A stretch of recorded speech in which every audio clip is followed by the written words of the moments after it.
Hello, everyone, and welcome to the 2023 Nutrien Ag Solutions Western Showdown, the largest international curling event in Canada this season. We're so glad you decided to join us to watch some of the top teams from around the world participate in this event. My name is Jesse Hamonic, and I'm the Vice President and Country Head of Nutrien Ag Solutions Canada. Like farming, curling brings our communities together, and Nutrien Ag Solutions is committed to promoting the diversity of sport within the communities where we work and live. We're so grateful to the Western Showdown team for allowing us to partner with them to bring you this event, and I want to wish you all, the teams, a safe and successful event. Hello, everyone, and welcome to the 2023 Nutrien Ag Solutions Western Curling Showdown. We're so glad you've decided to join us to come see some of the world's best curlers participate in this event. My name is Jim Grundy. I'm the Branch Director for RBC Dominion Securities here in Swift Current.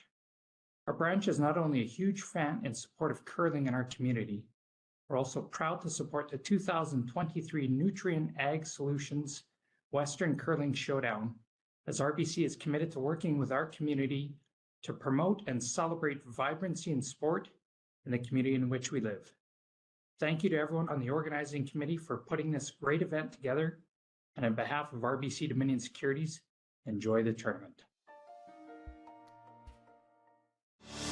Saskatchewan, you know SaskTel because we're everywhere. Because being everywhere keeps us connected to you.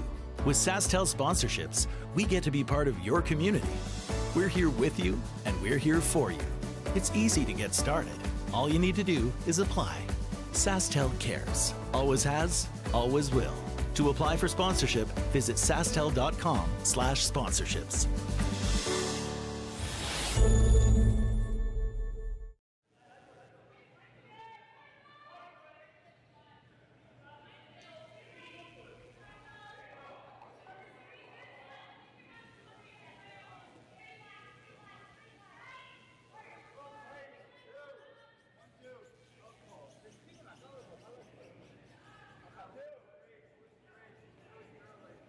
Good morning, curlers, and welcome to the Nutrien Ag Solutions Western Showdown at the Swift Current Curling Club in Saskatchewan. We're here today for the game between Team Dropkin from the United States and Marco Hoesli from Switzerland. Hoesli has the hammer here in the first end, and we're underway.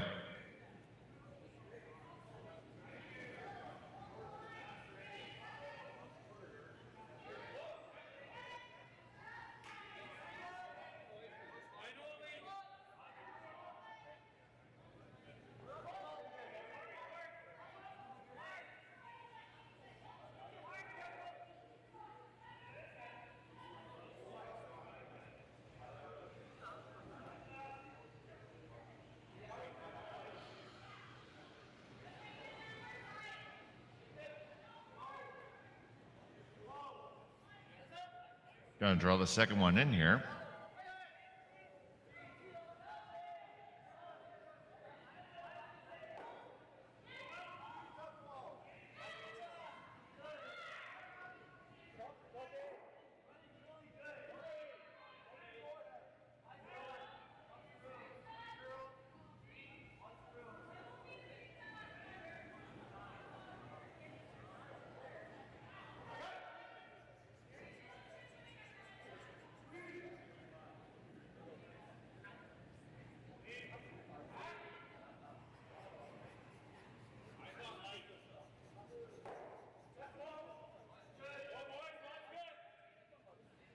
And looking for a back line here out of Tom Howell to just kind of nudge that back some.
All right, so it's 2 in the house right now for Hoesli.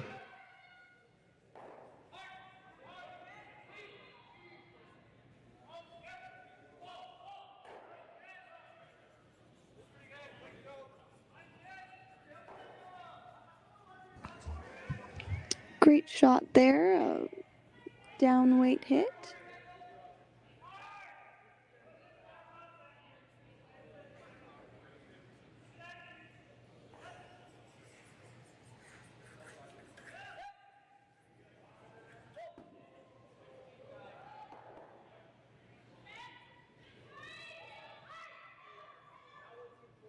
So after some technical difficulty, good morning, Sarah. Good morning, good morning. Thank you so much for letting me join you this morning to watch some curling. Absolutely. Now, there we go with the tap back there to lie 2 for Hoesli. And Corey's going to just do some cleanup work here, it looks like.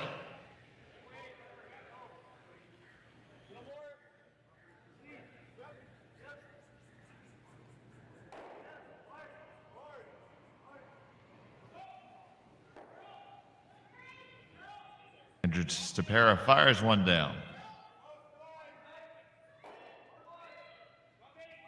And that double is made. Great shot.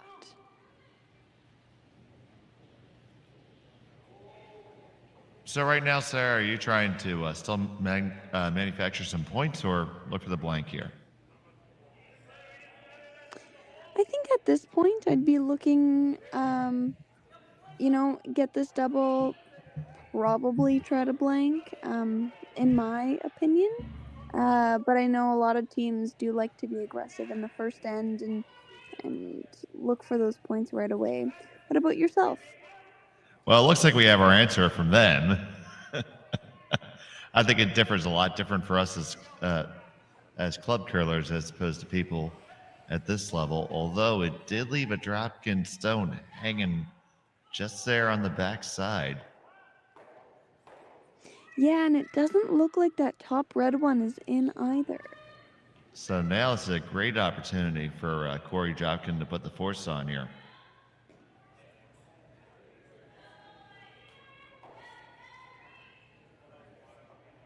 This is third, Andrew Stapera.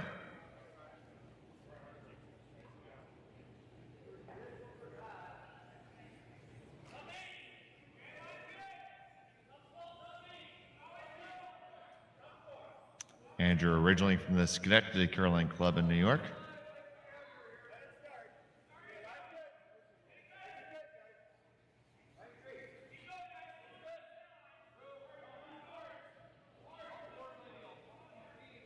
Great shot there, really nice weight. A little bit of directional sweeping at the end to just finish it under that guard. And it is just a hair buried, but it looks like there's enough room to dig it here if they like. And that appears to be the option elected for Marco.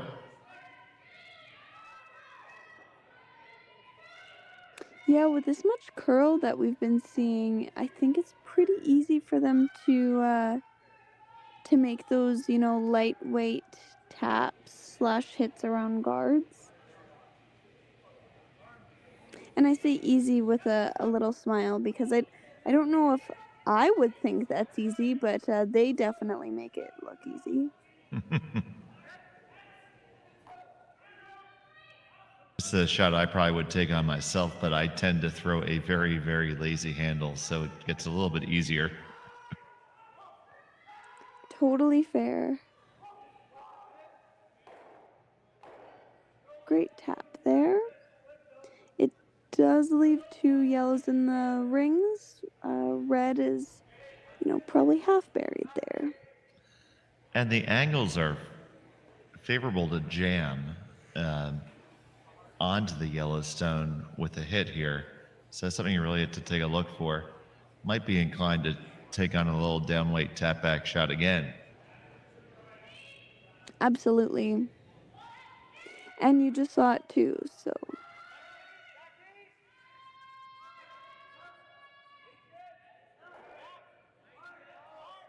So here comes skip Korey Dropkin. Korey from Boston, Massachusetts, originally from the Brimstones Curling Club. Now makes his home in Duluth.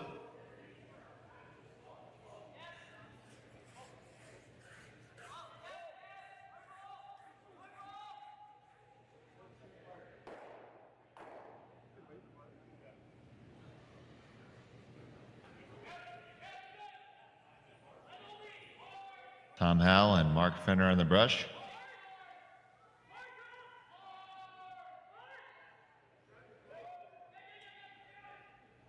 Ooh, and that's going to come up just a little bit tight.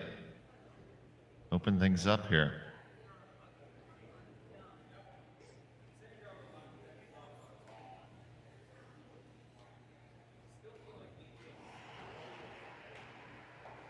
The discussion about going to the back one, just so that, you know, even if there is anything set up, it looks like it would jam on the yellow. That is a tough port, it looks like, but definitely still manageable or doable. So draw to like the back 8. They're also looking at a tap on the yellow, but Right. If you look at it, the way that those guards split, it does take away the draw from the one side, it would seem, to the button.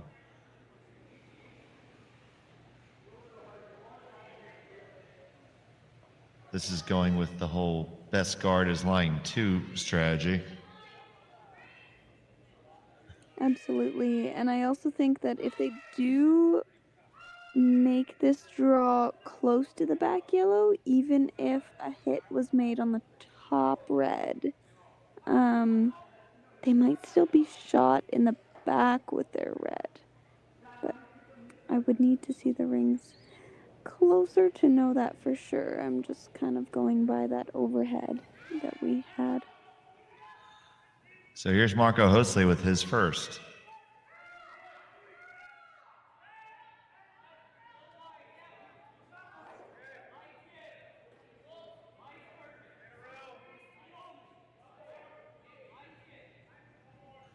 They're going to carry it just a wick off, and it does leave those 2 grouped there at the top 4.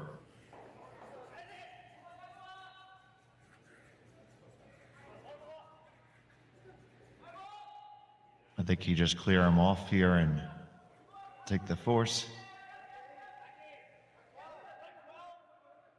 Yeah, absolutely. I think there might be a chance that that top red one jams on the side yellow one if you're not super duper careful. What do you think?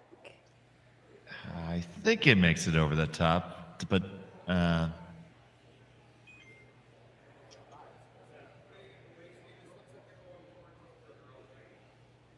Well, I'm sure they've got this.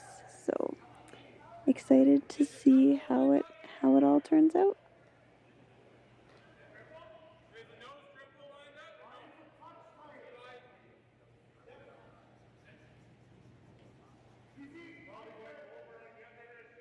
so Korey Dropkin with his final stone in the first end. Hal is on it, trying to hold that line, hold the line, get the one. Oh, you're gonna drift out over, and that's gonna leave a pretty free draw for 3 here.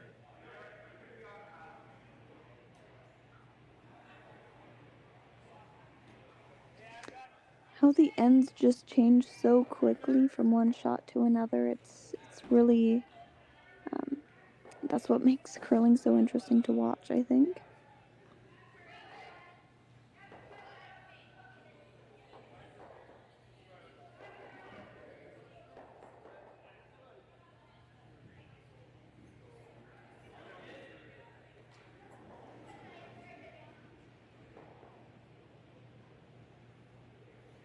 So Marco Hoesli here, just needing to touch the 8-foot for 3.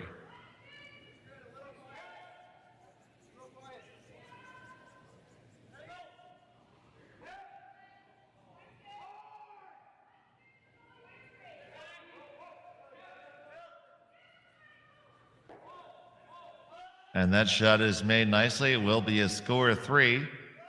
Give them the advantage after one end. We'll be back in just a moment here on Curling Stadium. Light up your love for curling with our customizable neon LED lights from Letterlands.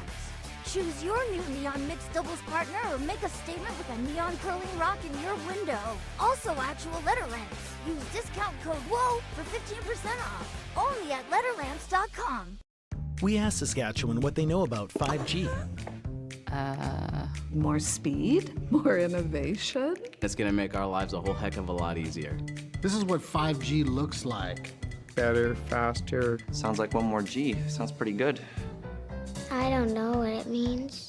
All you really need to know is the future of 5G is here and will continue improving through investments in network technology. Swift Current is great because everybody that we do business with, we know on some sort of personal level. What I love about Swift Current is the vibrant arts and culture community. I really like Swift Current. We are not a big city, but the size of the city is really good and we have everything. Swift Current is a great sports town, great teams and great fans. People say, good morning, hi, how are you, even though we don't know each other.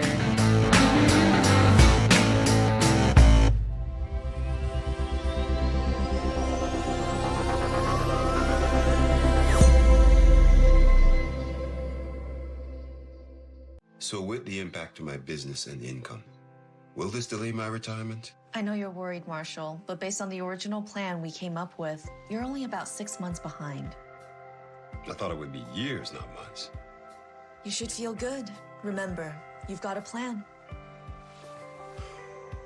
Thanks. With change comes questions. See the impact of your money decisions before you make them with RBC Wealth Plan.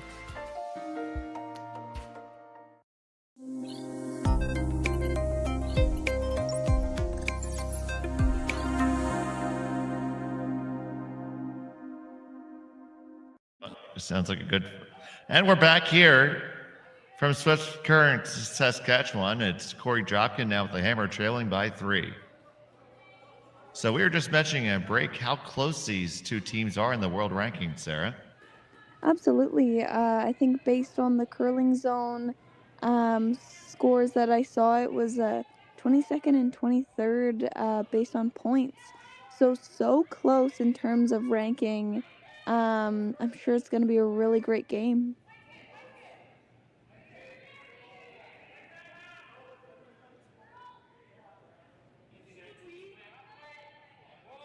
First one comes right into the top button, and now the double corner is up for Korey.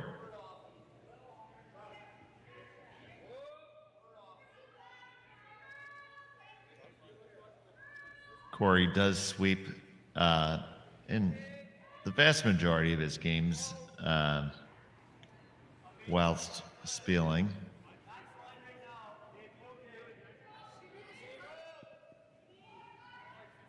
We're going to see a centerline guard here. One thing we were discussing last night in one of the games was just how the no-tick rule has really come into play with a lot of teams. Now this stone is too late for that, but I'm really excited to see how it continues to play out in this game or in future games with the teams. Yes, it's definitely something that's changed the dynamic of the game. We haven't adopted it at our curling club yet in our competitive leagues, quite as of yet. Probably looking at maybe doing that next year. I think we all want to watch and see how it went, and most of us aren't good enough to call tick shots anyway.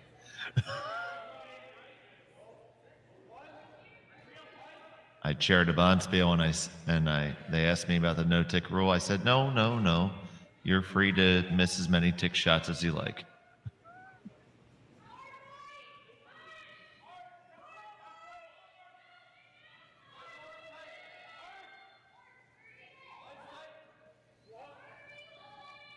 So I think that's a bit lighter than they were hoping for, eh?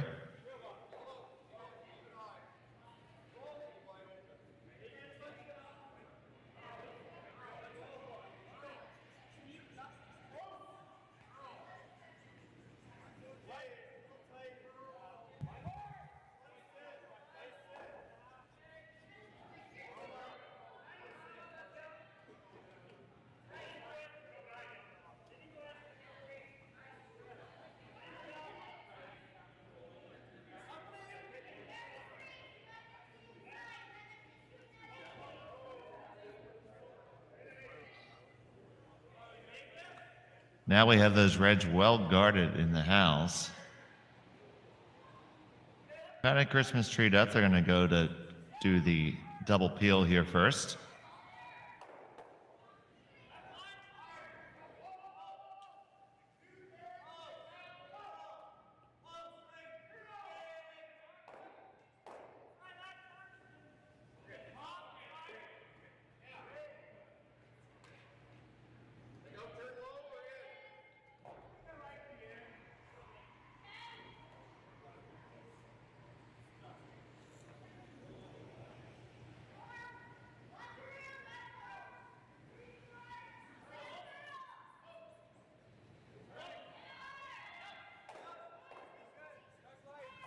It's well made, tries another one in, and whoo, just like that, cleanup on aisle 4.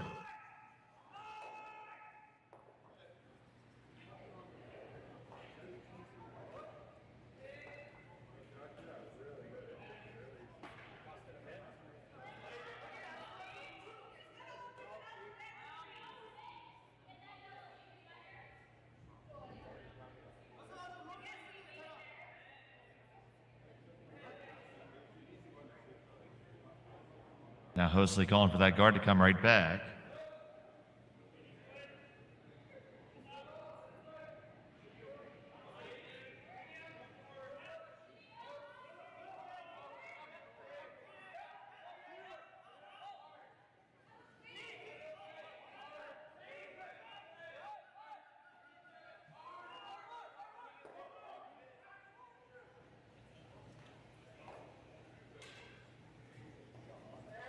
Comes into the ranks.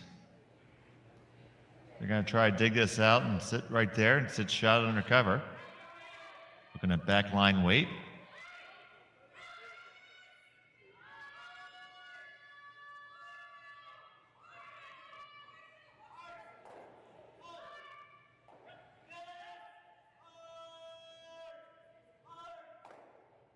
First stone here for Andrew Stopera.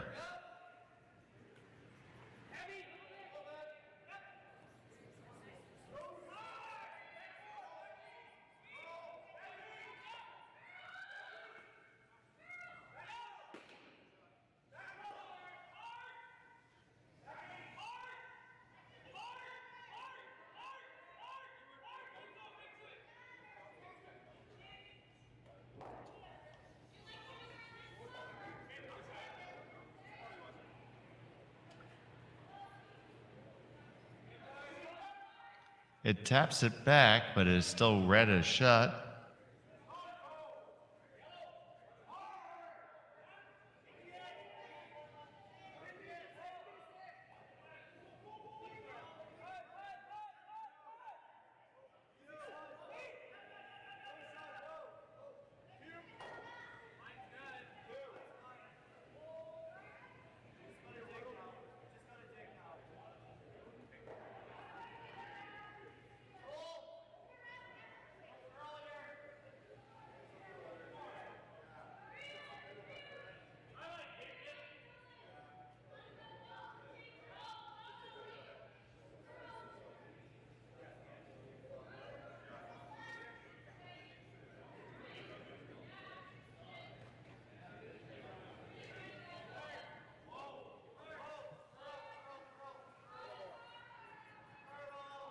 So a little conversation as to what you do here, thinking about maybe the corner freeze.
So here's a shot from Hoesli.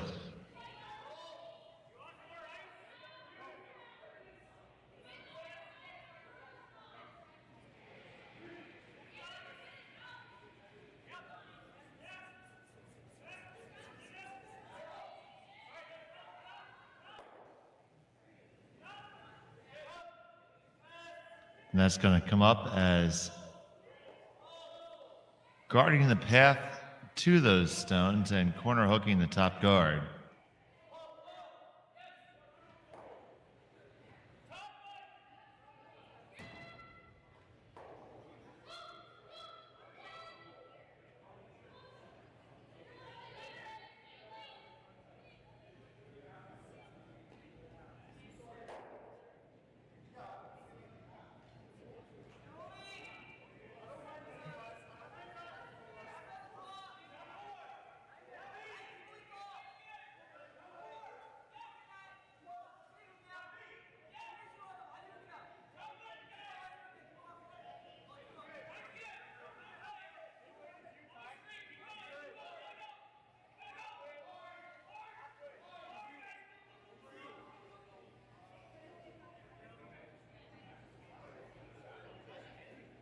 That's a nice draw to sit shot stone by Andrew Stapera there.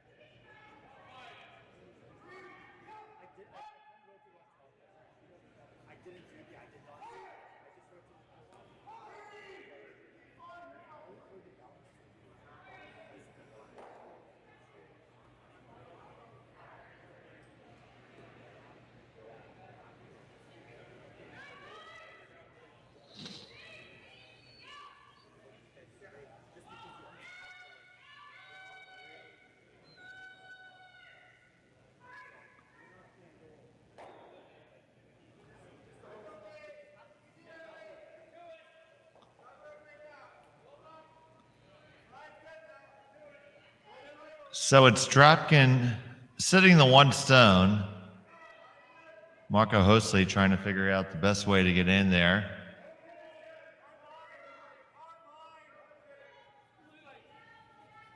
Looks like I'm going to try to sneak a draw in. We'll find out.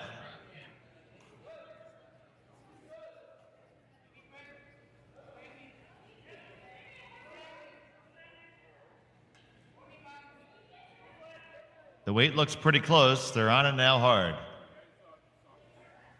Gotta drag it there. You're gonna have to be in the 4-foot.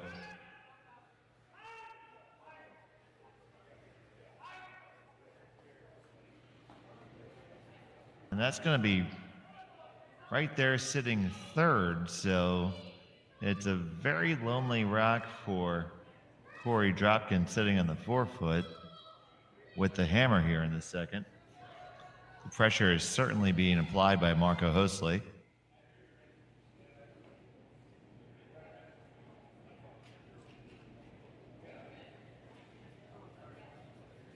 And Korey's going to try to draw around all of them and put a second one in on the lid. I like this because where the draw ended up from Marco doesn't necessarily let his stone be tremendously usable against a better one here.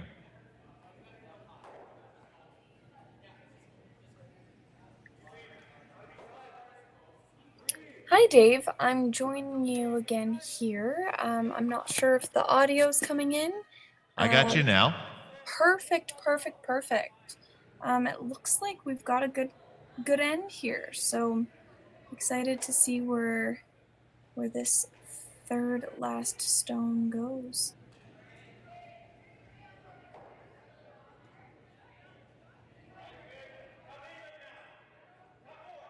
Korey Dropkin with this first, trying to draw another one in under cover. Hoping to get a multiple score here in the second end.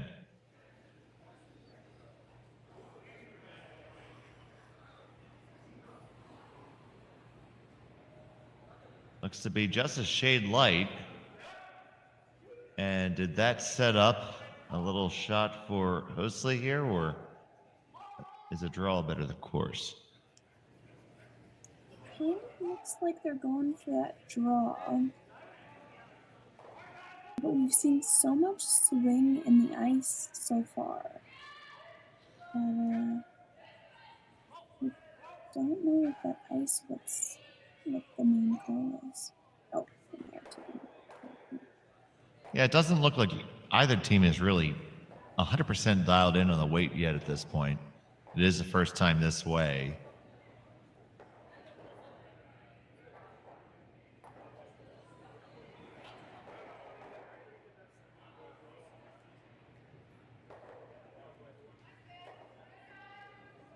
So Marco Hoesli with his final stone in the second end, looking to really apply the pressure.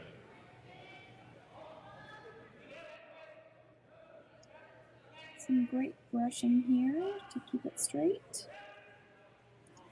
Maybe a little bit for weight too. Nope. Looks like weight's fine. Gonna come past the first one, past the second one, and gonna end up just shy a shot. Certainly is the Dropkin stone sitting one.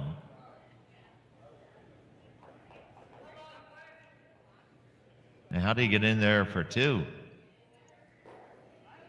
Yeah, it does look like there's a bit of that stone open, so I don't know if you try to follow it and just tap it. On this side, they're looking at drawing to the back red. I think that's the only way in, because tapping that red that was just thrown doesn't count. Yeah, because that red one would be in the way.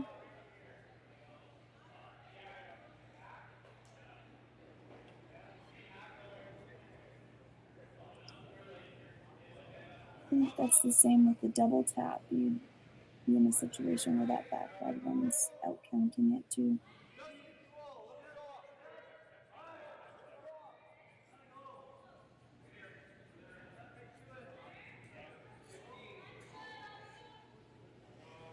Now looking at a really long raise.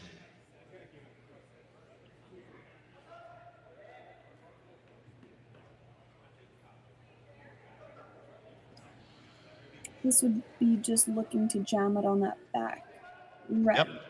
Yeah.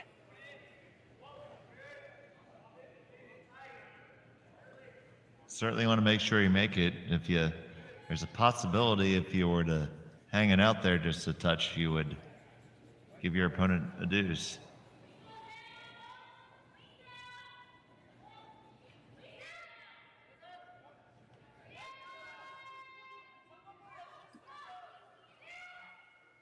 With this much ice, it doesn't look like he's going to be throwing, a rocket down there. Just enough to make the long tap.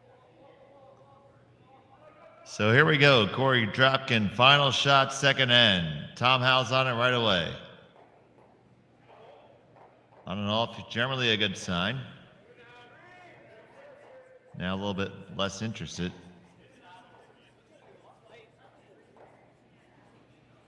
They pick it out, and it's going to be just the score one.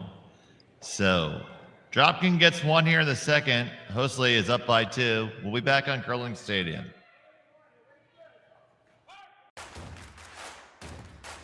Imagine being able to stream every curling game from every sheet from any event, be it your Wednesday league game, bonspiel, or corporate event.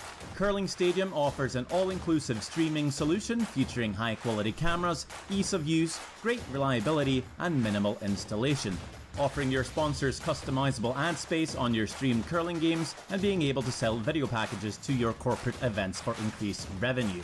With Curling Stadium, you can stream to any device, be it your mobile phone, tablet, or computer. Push the feed to your desired platform, be it Facebook, YouTube, or any other social media. Curling Stadium is simply the way forward. Where it's commonplace in other sports to televise every game, we want to do the same. Curling is a global sport, and it's time it gets the coverage it needs. Make your curling club the next Curling Stadium. Well, what do y'all think? Too blue? Not blue enough? Try this. Makes your eyes pop. This could be our best yield yet. And didn't we get this seed at a great financing rate? Yeah, we did. Iced tea? Great idea. Let's talk more about next year. I got some thoughts. And I've got some numbers. Nutrien Financial, financing that's in the field with you. SaskTel Be Kind Online wants to stop cyberbullying. Want in on the action? We award up to $1,000 for youth initiatives that help spread kindness and prevent bullying. What great idea do you have to help stop bullying? SaskTel can help. Go to BeKindOnline.com and apply for a grant today. Together, we can make a difference.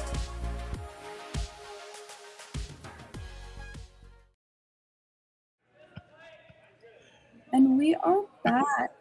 We have Hoesli up by 2 on Dropkin here in playing 4, 3. We're here in the third end. My name is Sarah Hogue. I'm joining you from Saskatchewan. For those of you who are jumping in here in the third end, and we are joined by one of our good friends from the States, Dave. Hi. Hello, Sarah. Joining from just outside of Philadelphia, Pennsylvania.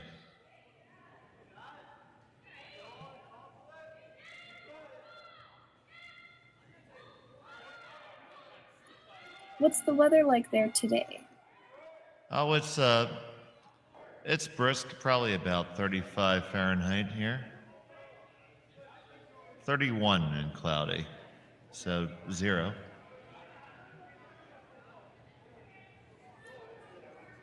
Some great brushing there. It'll just slip into the 12-foot. For comparison, what's the weather in Saskatoon? Oh, I haven't even checked the weather here. It's been abnormal weather up here in Saskatchewan this year.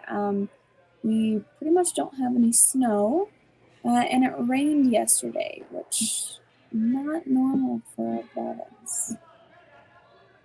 All right, so we have 3 guards in play, and with the offset, Marco Hoesli is electing to draw into the 4-foot here.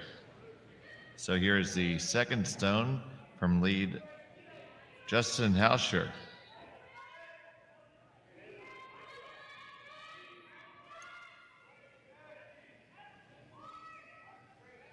Need to go a little bit for line. They get past that. Slips into the back 8-foot, just about to the 12. And that's a pretty much no-brainer here to put the broom down to come underneath. Absolutely.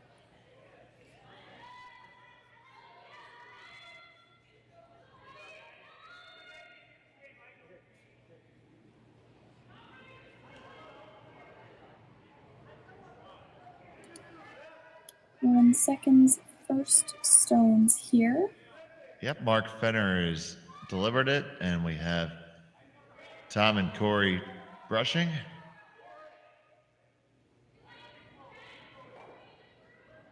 You're going to have to try to get there past all the guards. Got to keep on dragging it, and you're going to get just to nibble the top of the 8-foot.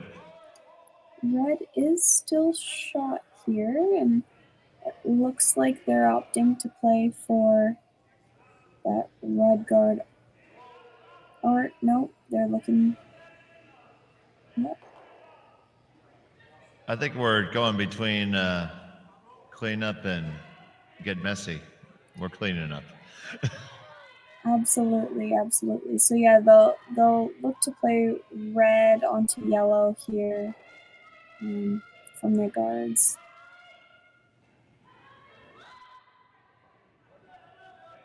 So this is coming at parking lot C weight. Peeling the top one off. That's not bad either. I mean, you get the top one. Now the raise of yours is pretty straightforward. Messing with the yellows is also straightforward.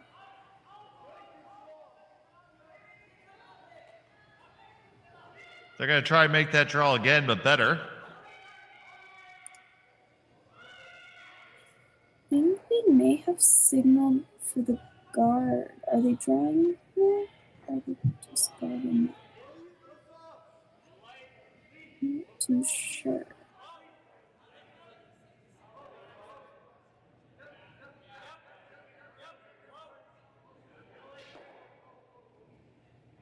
Well, we'll give him credit for the guard there. That way it's a 4. Perfect.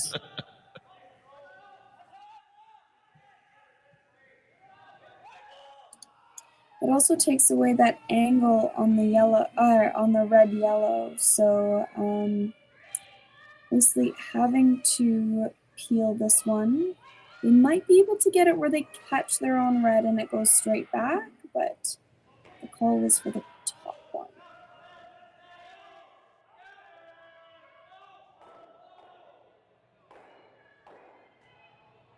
That is nicely executed there, and now there's a lot more real estate to work with.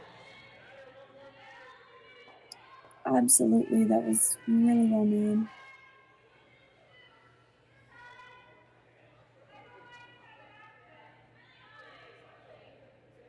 So Korey indicating coming down to the stone in the back 8 right now for Andrew.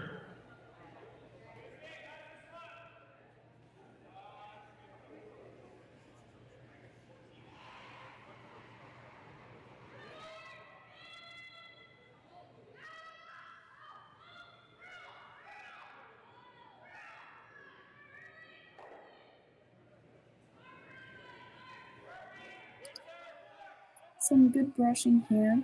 We haven't really seen this out-turn draw too much yet from the side. So we'll see what happens. Looks like Just gonna wick off that top one and roll into the 8-foot and be second shot.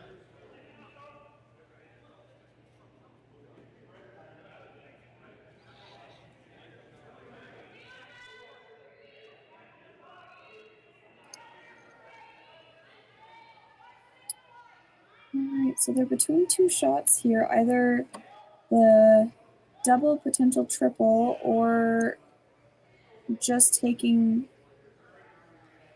the side yellow. Well, there's definitely benefits to both here. I mean, you have a stone. It's how much you feel comfortable letting it get interesting this early in the game, especially with a lead. Absolutely, you're up by 2. With the hammer.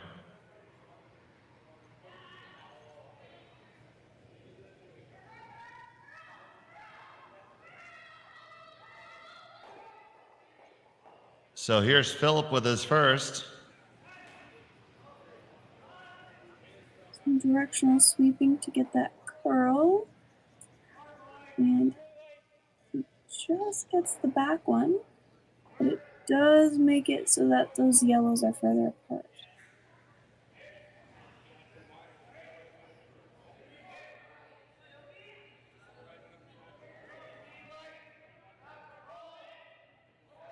So it looks like Korey's opting to chase the one in the back and lie 3 of his own.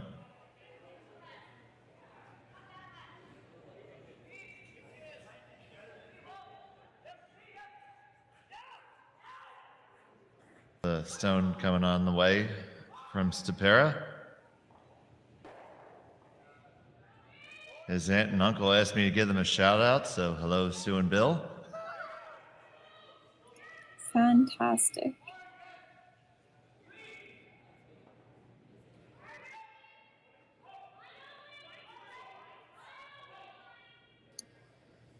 Some good brushing, and it comes right down to bump that back red one out. Now we've got the call for the double, but now it's which way do you go? They're so well in line. Do you go to then roll a little bit behind your guard, or do you take it the other way? I think I favor rolling behind the guard. That's what I would say too.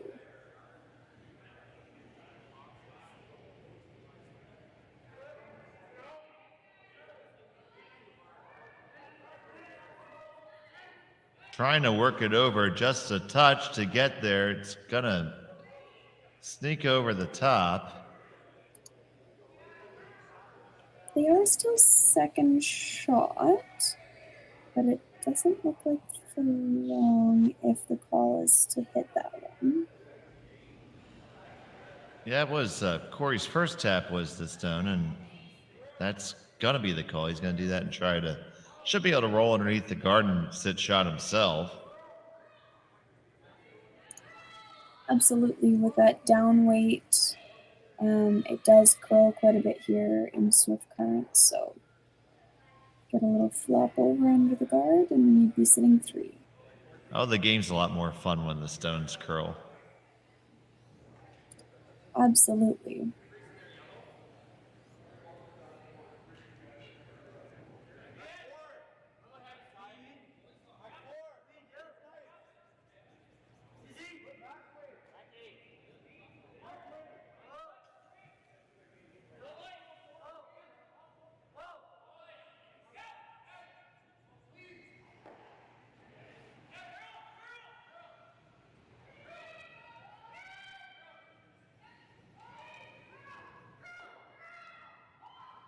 Make that hit, and they do lie 1, 2, and 3.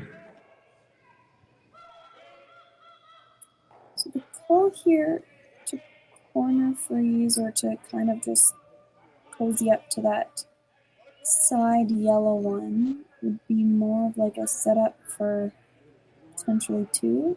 You wouldn't get shot out of it, but at least it's covered and protected. Now you're looking at this back yellow one that is shot. Yeah, I think this is the right call.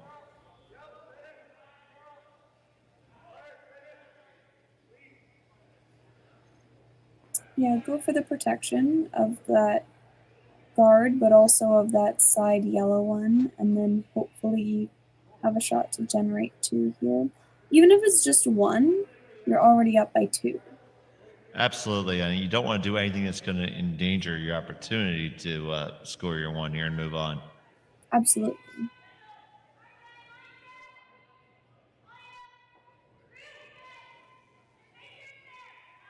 So Marco Hoesli, here's his first in the 3rd.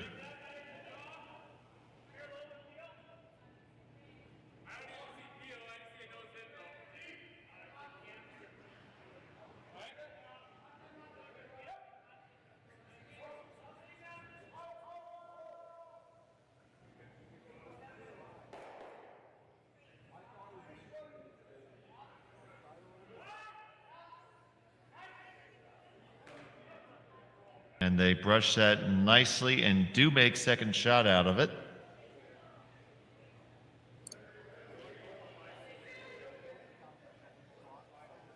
Now Dropkin can follow them and just kind of go behind that. Gives them a lot of protection. There's nothing that can essentially be raised onto their stone if they do nestle into the side 4 foot. And they did just see a draw go down this path. So Team Dropkin has a 21-18 record so far this season. Their best finish was a second at the U.S. Open in Blaine at 4 seasons.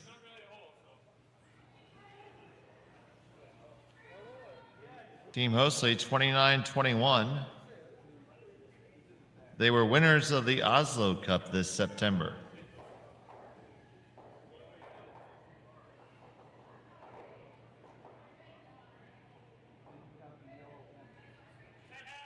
So here's Corey with his last in the 3rd.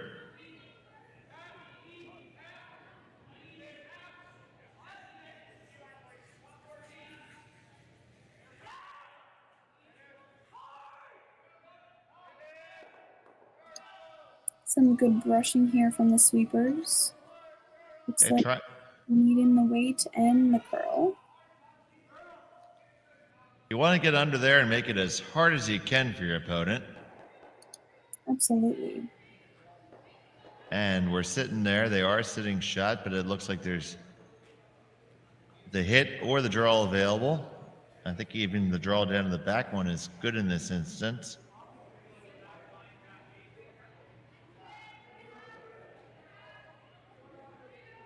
So needing the 4-foot circle will be Marco Hoesli,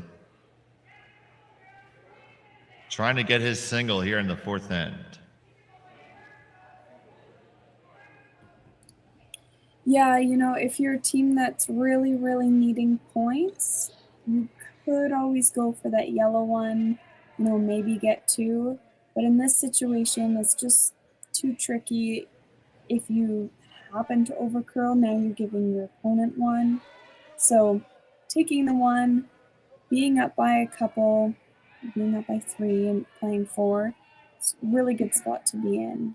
Yeah, definitely playing the scoreboard here, and they're managing the stone down here. They seem to be quite happy with it. No real sense of urgency here. And that draw is good, and it's a single point, putting them up by a score of 4-1 after 3. We'll return in just a moment.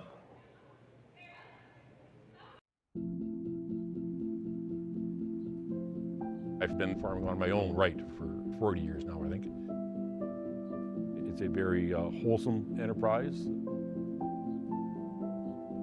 You have very, very busy periods when you have to go hard.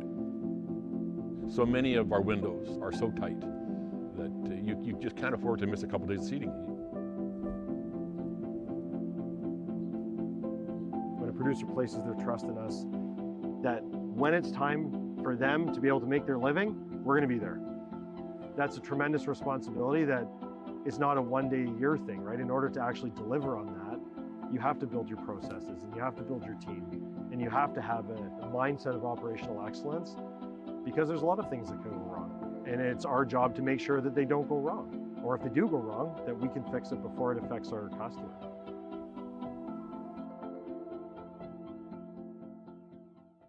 So with the impact to my business and income, will this delay my retirement? I know you're worried, Marshall, but based on the original plan we came up with, you're only about 6 months behind. I thought it would be years, not months. You should feel good. Remember, you've got a plan. Thanks. With change comes questions. See the impact of your money decisions before you make them with RBC Wealth Plan. Light up your love for curling with our customizable neon LED lights from Letterlands. Choose your new neon mixed doubles partner or make a statement with a neon curling rock in your window. Also actual Letterlands. Use discount code WHOA for 15% off. Only at Letterlands.com.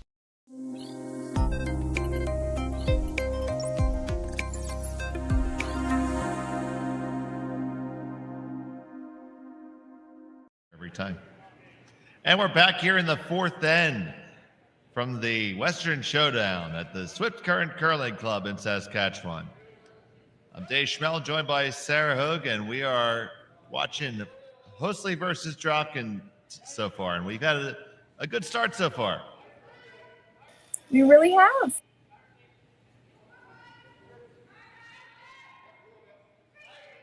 So Dropkin's going to have the hammer here in the fourth. The first 2 stones are in the house for Team Hoesli. And they're going to elect to throw the double corner or draw one right down there to set in the middle.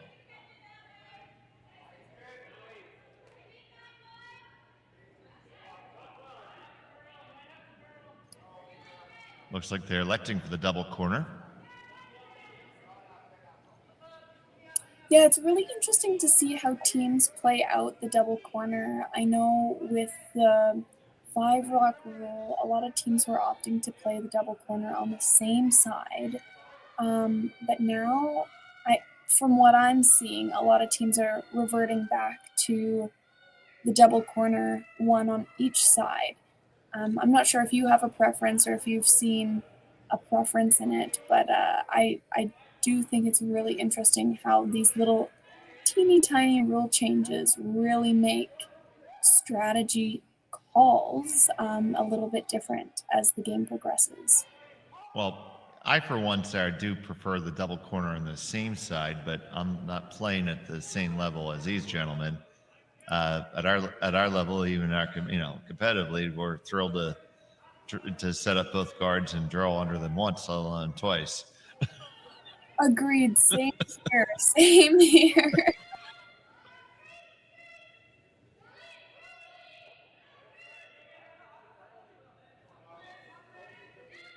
Oftentimes, I'll throw one in and then guard it. Yeah, I mean, it's an interesting sport that way, where a lot of times you look at what these guys are doing and you're like, I can do that. And a curler like myself, I can't throw that much weight. I definitely can't replicate their shots, but they make it look easy. So, well, a little bit of a speed wobble there from Mark Fenner, and Corey's going to really pound this to hold it on line. Got to go all the way coast to coast, and you get one moving and you roll your shooter under covers. That's a pretty good outcome. Absolutely it is. There's a little bit more space between those reds too, so they'll go a little bit easier on the next one. And we see Hoesli calling to run back that guard.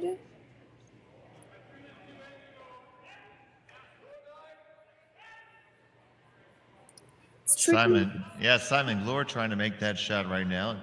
I'm sorry, Sarah. No, I was just going to say it's tricky when it's not yours, but this is a fine outcome. Sorry about that. No, it's okay. Now we're going to utilize that other guard, and this is where that textbook scenario is supposed to work out, right? Absolutely.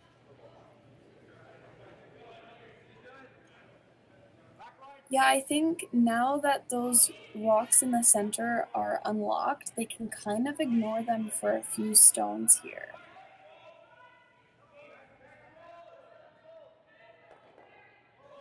Yes, you talked about the difference between watching a game at this level as opposed to at a club level, and I feel like I made all of my quote-unquote TV shots for the year this week, so I think I've used up about 6 months worth of shots this week.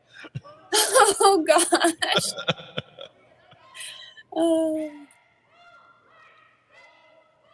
And on the brush right away. That's the second one they've had to really, really hammer. Now they're a little bit happier with it. And get past the guard now. Are you happy with the weight? Looks like they brushed maybe a touch more weight into it than they would have liked. Does bury though, which is good. And I mean, that's really buried. Yeah, with those reds in the way, it's not as if they've set anything up for the opposition.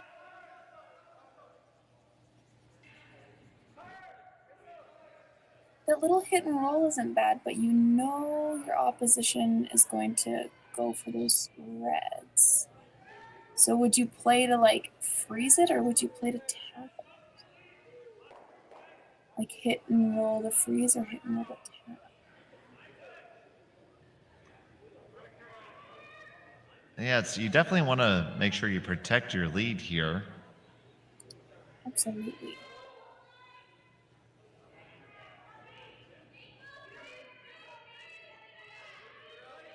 So here's the first from Philip Hoesli. Looking for the little hit and roll.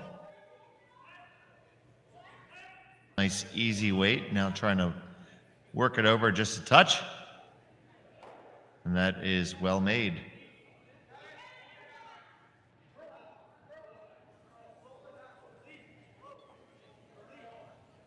I don't think there's a triple take out there.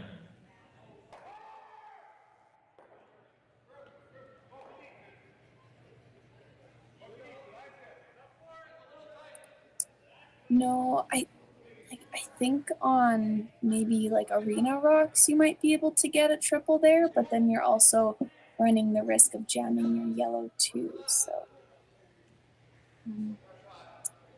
you know this team better than I. Are they just playing for the top ones, or it does look like they're just looking to maybe even just jostle the deck around a little bit. Perfect, yeah.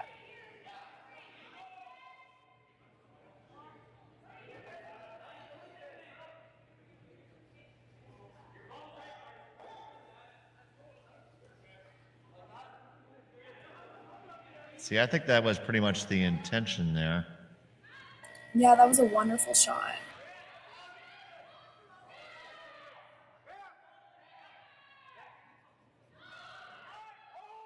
Now that leaves Team Hoesli with a tricky little poke through. You have to make sure you don't jam on anything on the way by here.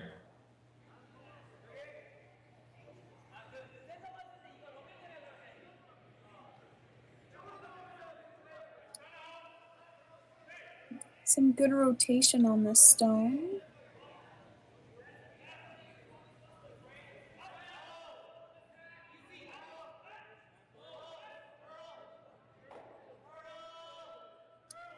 Really well made. Now you're sitting 1, 2, 4, 5. Definitely a lot of red rocks. And now they're going to come after the one in the back, it looks to be. Final stone here for Andrews DePera.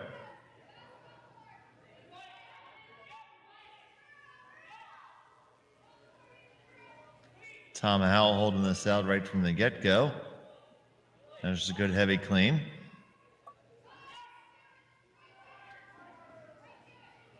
It's there and rolls off just a little bit. I think that's in a nice spot as well. Absolutely. Well, they have to be careful if they are hitting this where the shooter sticks, because obviously with 2 rocks in the 4-foot, that does set up a double. But if they can make this right, or just right, it'll be a really, really tough double to stick your shooter. So definitely some things to think about, and you can see them looking at it. So just a soft weight hit here.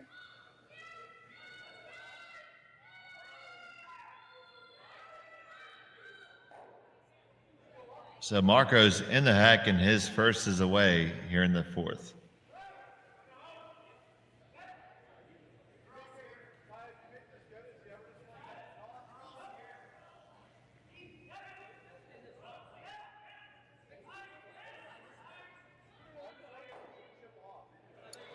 And a hit and stick. Don't know if you've left a double. You left that one, yes. Absolutely. And I think even if they just hit and roll, that red in like the 12-foot could act as somewhat of a protection for their stone. I mean, it is a short run, and they did just motion for that, but it's what do you want to leave your opposition sometimes? And we've seen Hoesli making a lot of fantastic shots, so.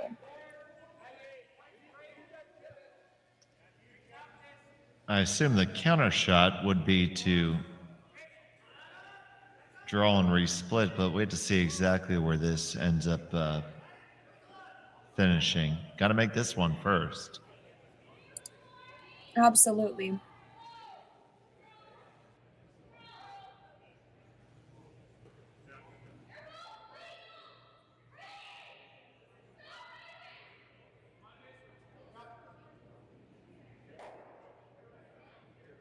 So key shot here in the 4th end. Korey Dropkin. Hal is on it.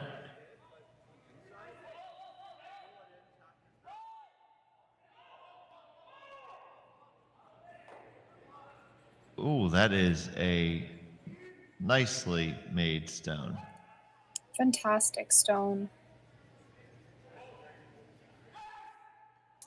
Now it's the question of what do? You're sitting first shot.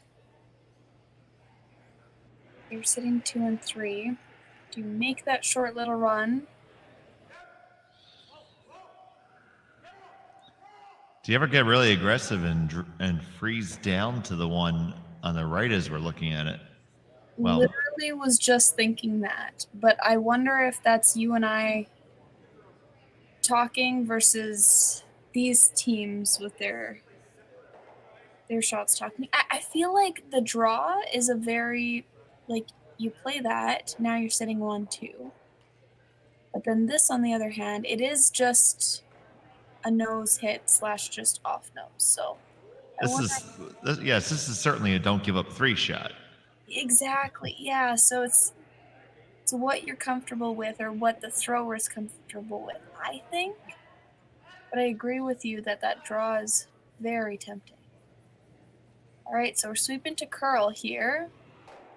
Oh, and therein lies the danger of missing that. Now you're just going to have a nose hit for a triple. That would definitely tie up the game in the 5th end. I mean, you never want to give up 3, but when you do have a 3-point lead, you're not shaking in your boots at that point. It's all right. It's like a game reset.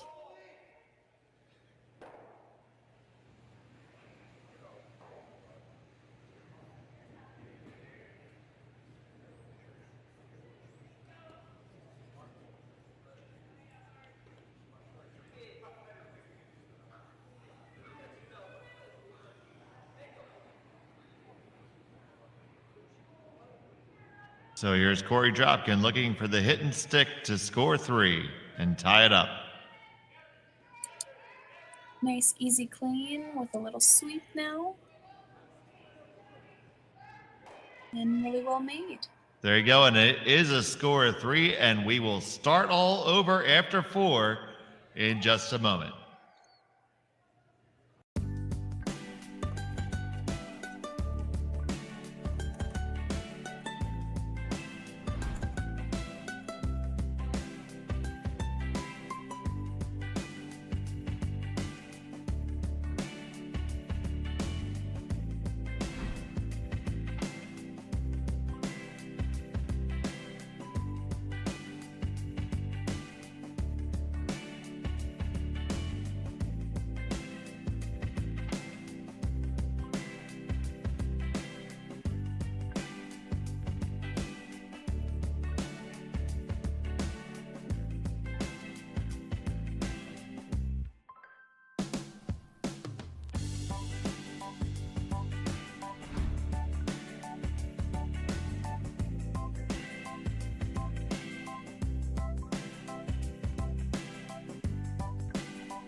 I've got the bill. Well, now I've got the tip. Standard tip increased 2% this year. That's why I keep you around. So, corn's looking great. Well, our crop plan is working. And we locked in that input financing at the perfect time. Well, what do y'all think? Too blue? Not blue enough? Try this. Makes your eyes pop. This could be our best yield yet. And didn't we get this seed at a great financing rate? Yeah, we did. Iced tea? Great idea. Let's talk more about next year. I got some thoughts. And I've got some numbers. Nutrien Financial, financing that's in the field with you. Okay, we're back here in the 5th end right now, all tied up. Marco Hoesli and Korey Dropkin. We're in for a good finish here, halfway through. I'm Dave Schmel. I'm here with Sarah Hogan. Sarah, what are your thoughts to the first part of this game? You know, it was an emotional roller coaster. We had a 3-point lead at one point. Now we're tied up. I think both teams are doing really well. There were a few draws that overcurled in the third end and in the first end. But I think now by the fifth, the teams know the ice. They're taking a little bit more ice, and yeah, excited to see how this one ends. I was just looking here at the other games going on at the Western Showdown. So here we have Lake Hawk versus Park. Lake Hawk is up 3-1 in the fourth. Then we go to the Sturmey-Kleider game. Sturmey's up 3-1 in the fourth. And then we have the Calvert-Weeb game, where Calvert is down 1-5 in the fourth. So our game definitely really close here. And we will continue with those updates. All right, thank you, Sarah, for that. It is Korey Dropkin sitting shot right now, the top of the 4-foot. Hoesli is in the back 8, so Korey's asking for the draw.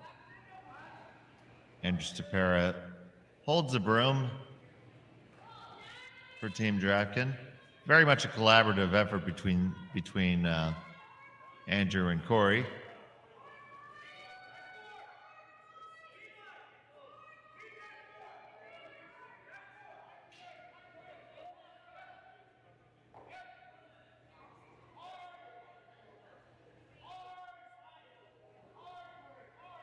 This one's going to skinny on by and come right to the back 4. That is a pistol. That is fantastic. I mean, you couldn't have fit a paper between those stones and the 4-foot. So now no choice but to peel guards and open things up. And I'm assuming if you're Hoesli, you're trying to steer this towards the blank.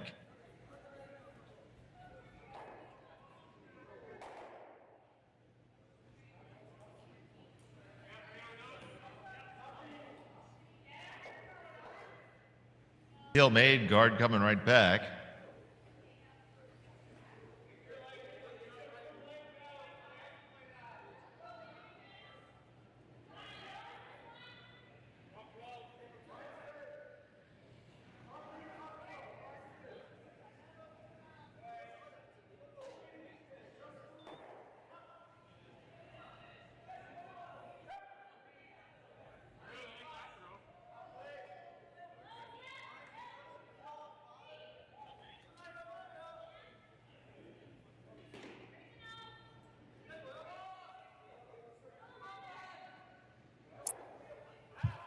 Here's Nice. Fenner with, go ahead, I'm sorry. Oh, no, you go ahead, you go ahead. I was just going to say a nice, easy wait here. They know this path really well. So just looking to lob it in. Just nice and easy guard.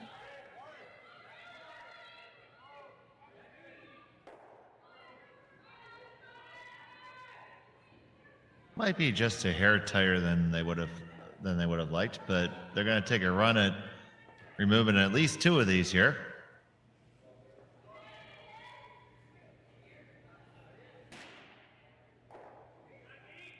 Simon Glure coming at it with all due alacrity.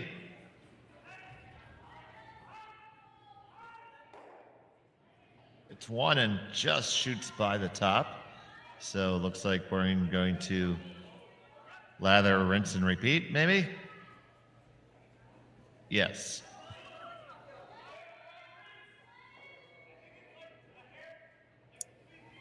I think they're looking at, do you want it a 2 or a 1 in terms of guard? Just knowing that their opponent, Hoesli, can definitely throw that weight to get rid of them all or both. Yeah, I'm definitely not opposed to being a little bit higher here. Yeah, I'd agree.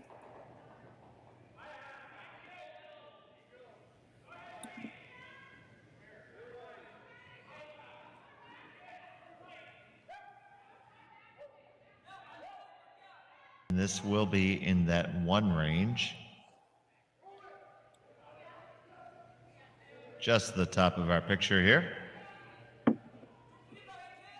So now you might want to be tempted to come at it from the other angle and maybe get a few more going, but gonna go right down Broadway again.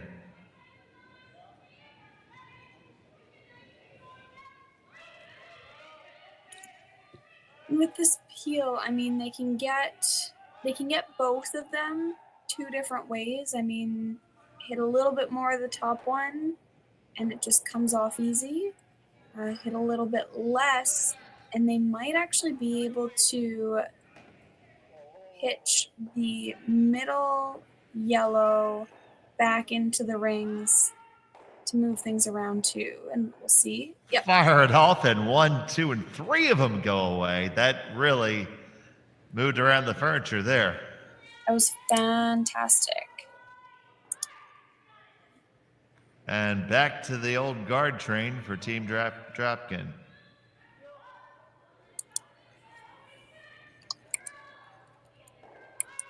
So we had spoken earlier about how quickly an end can change here. I think 1 stone ago you were feeling pretty good if you were Dropkin. Now not so much. Absolutely. I think these curling games, as we said earlier, these teams are ranked so closely. They're so well matched. I mean, they're some of the top teams in the world.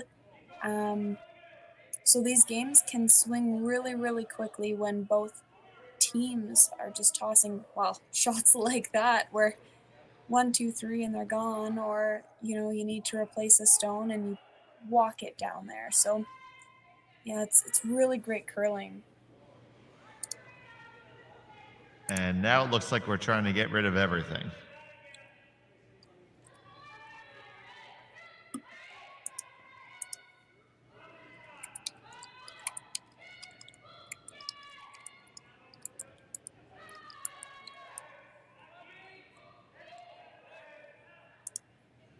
On it, trying to walk it over just a little bit. It's going to get the top one and just go by the one in the rings. Oh.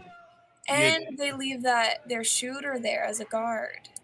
And now we're back in another interesting spot. Now it's going to think about drawing underneath of that one.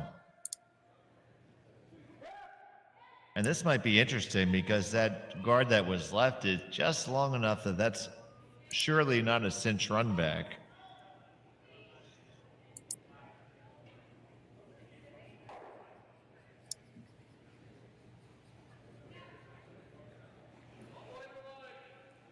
So the broom's going to go on down for a draw for Korey Dropkin.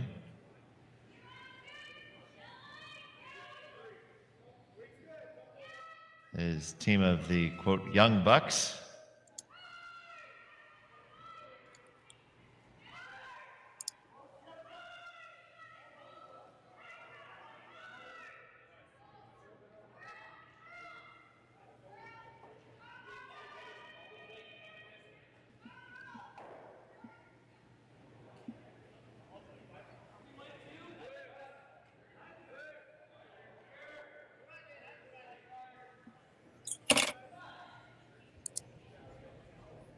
Nice and easy there.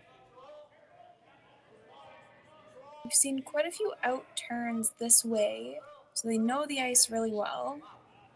Sweepers are just walking with it. And now they're going to come on and try to bury it under. Might be a touch heavier than they liked. And they are going to end up going down. That's not a bad outcome, locking the one on the rear red there.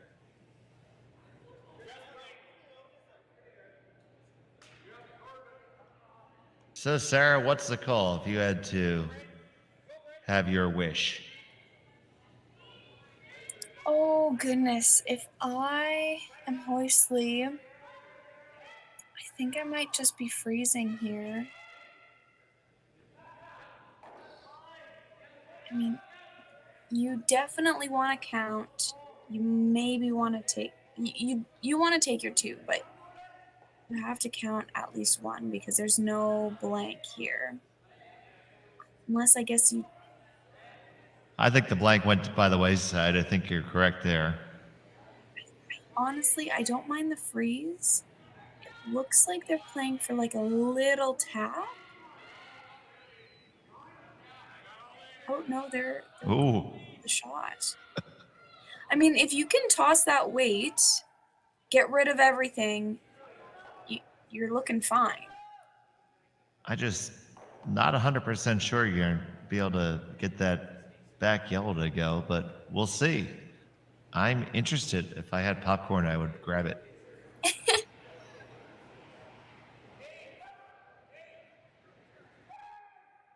I'm gonna pull up my clock here just to see.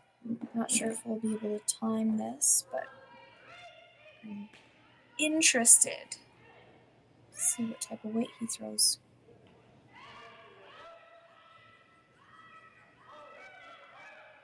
Oh, and it's not a rocket like I thought it was. Yeah, so did I. So, okay, they're trying to manage it here. Just gonna come up to the nose, and you move the one and you unlock it. Now you did roll half under, but I see a sliver of it exposed.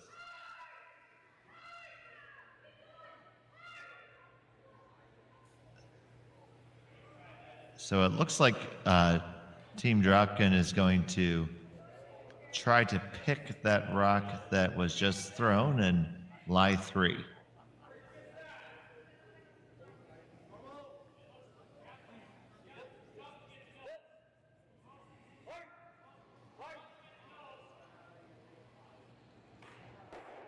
And they can see a sliver. With the way that we've seen the stone swing, I certainly think you could get to it now. Conversely,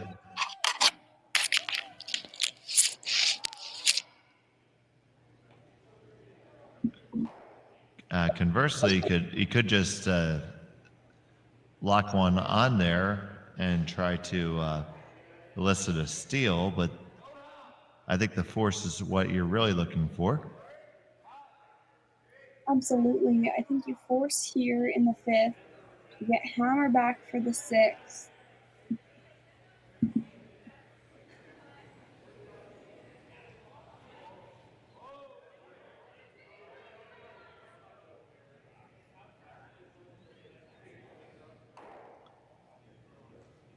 So this one has to be just right.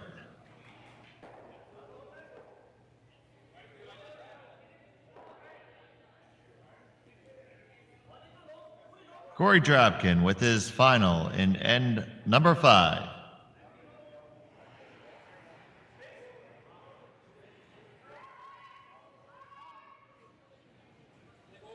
Some directional sweeping here. Tom Howe now trying to carve it over. Got to carve it over. And it's going to come into contact and punch it through. And they will lie the 3. So good shot there from Korey. Very nice.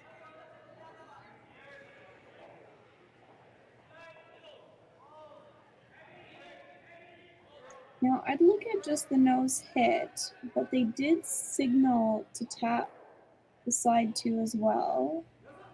No, it looks like maybe they're just going for the nose hit.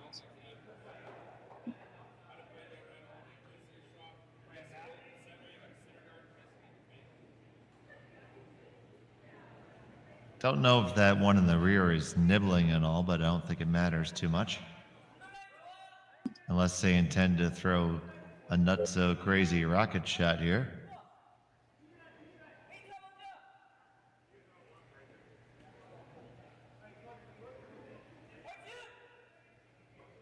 That's one thing about the Swift Current rocks is they're fantastic, fantastic rocks to throw on and to sweep, but they're very lively stones.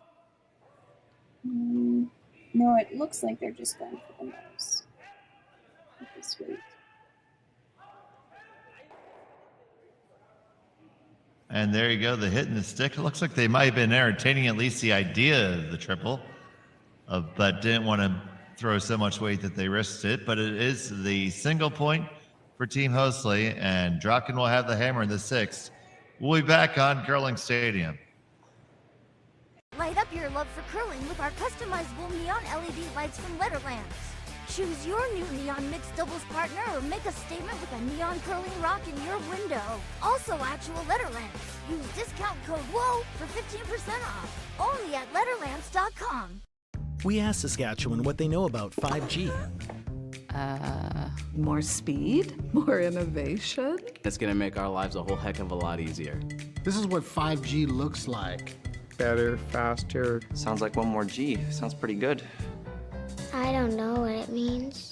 All you really need to know is the future of 5G is here and will continue improving through investments in network technology. Swift Current is great because everybody that we do business with, we know on some sort of personal level. What I love about Swift Current is the vibrant arts and culture community. I really like Swift Current. We are not a big city, but the size of the city is really good and we have everything. Swift Current is a great sports town, great teams and great fans. People say, good morning, hi, how are you, even though we don't know each other.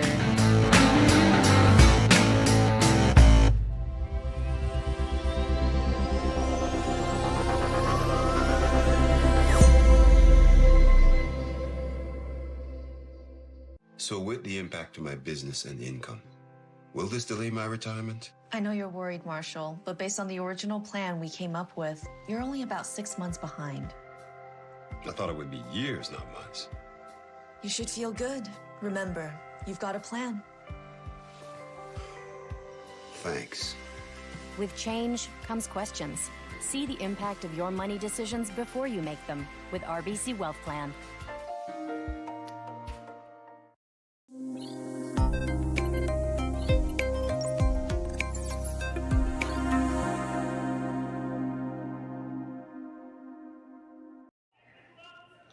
And we're back here. Sixth end of the Western Showdown, brought to you by Nutrien Ag Solutions at the Swift Current Curling Club in Swift Current, Saskatchewan. Dave Schmel and Sarah Hogue here, and we have a good one. Mostly up by 1 on Dropkin here. Dropkin with the hammer in 6. During the break, we were just talking about curling clubs in different areas of the world. Now, both of these teams are not from Canada. They're not Canadian teams, and we're just so happy to have them playing here in Swift Current. We absolutely love when events in Saskatchewan. I'm from Saskatchewan, but I love seeing international teams at the events. It just kind of elevates that competitive nature of the game. And we were talking about curling clubs and how essentially based on where you're from in the world, access to practice ice changes or access to ice at all changes. I know sometimes I shake my fist at the cold, but I'm very happy that we've got a lot of curling clubs up here to choose from. Oh, that's for sure. I mean, I'm fortunate enough to live 5 minutes away from my club, the Bucks County Curling Club. But for me, the nearest curling club other than that's the Philadelphia Curling Club, which is about 30 to 40 minutes, or the Plainfield Curling Club in New Jersey, that's about an hour and 15. Nice freeze here on the 1 on the pin. You see both teams really aggressive this end. I mean, the score is so close. We're looking at the 6th end. It's only an 8-end game. I know some of these events run 10-end games, but this one's 8. 6 end, such a key end to score. Totally. I'm sure Jerry someplace has stats buried as to who wins the 6th end versus who wins the game, but I'd say that you like your chances if you score in the 6th. I would agree to that. I'd agree. I also think maybe a mini shout out to Steve Howard if he's watching, but he has a first team to 7 theory where if ever a team is up by 7, they're going to win no matter what. I think it's a pretty good theory. So a bit of a pickle early here in the end and a tough decision to make. Do you want to open it up or do you want to continue concentrating play in the 4-foot?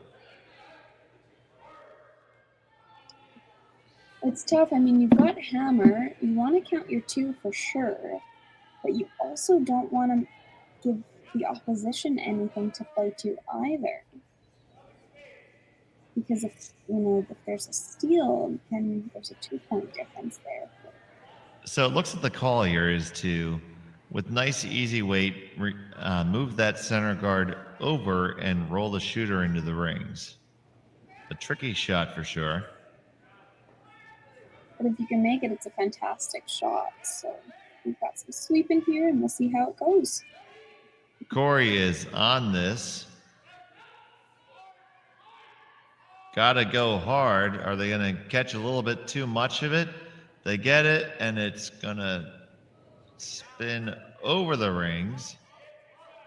So they did accomplish the objective of opening it up, but getting that extra rack in reserve there did not happen.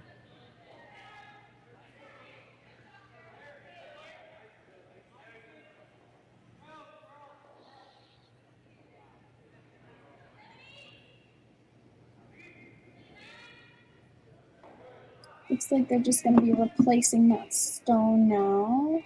Looks a little bit... Looks a little wide. Complicated and wide, yeah. Well, here it comes walking back now.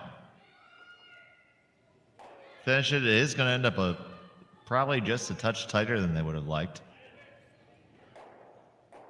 It does leave a sliver open, but here they're going to try it again. I think it's a little easier this time.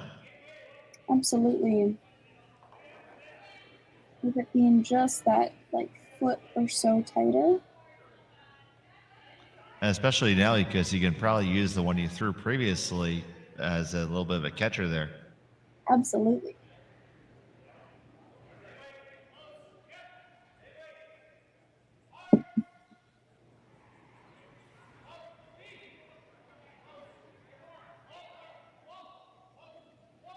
All right.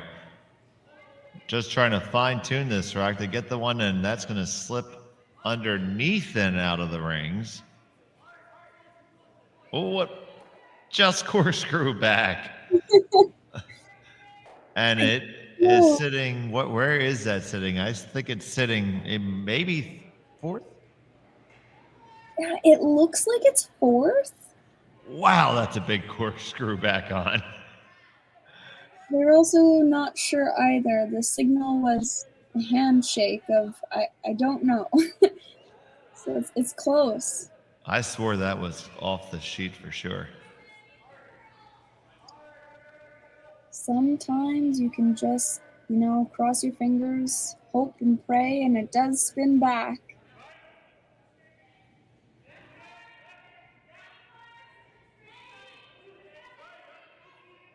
So here's Phil Hoesli with his first.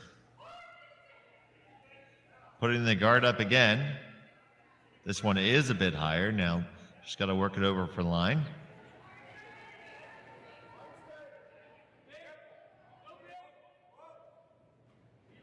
But is it too high?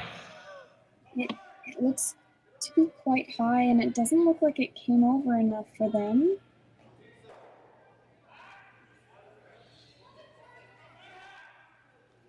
All right, I saw Korey ask for hack weight there.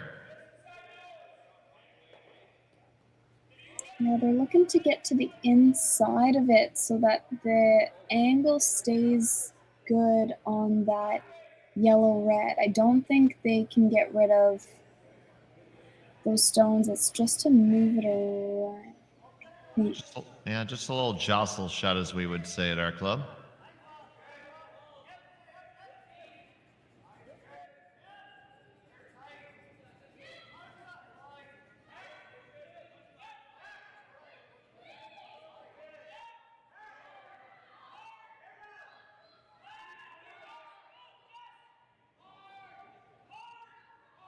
Got a skinny past the guard. You do now. Making contact. And you unlock those stones. And I think that's a pretty good outcome, Sarah. Absolutely it is. Now we'll see a freeze here.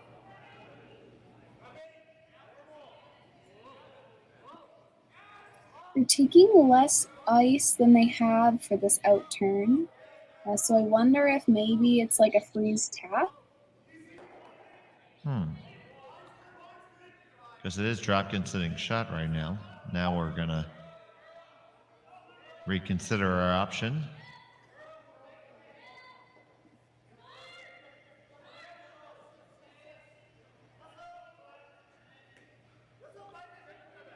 Now they're thinking about seeing if they can kill the shot rock.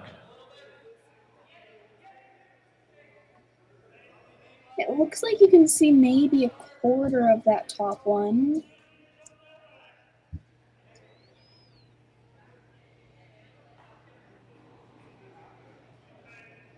And now we're back to the freeze.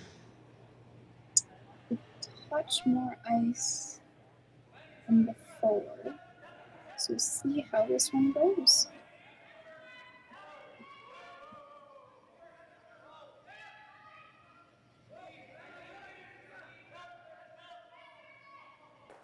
All right, just a clean from the brushers thus far. Working its way on down, looking to corner freeze.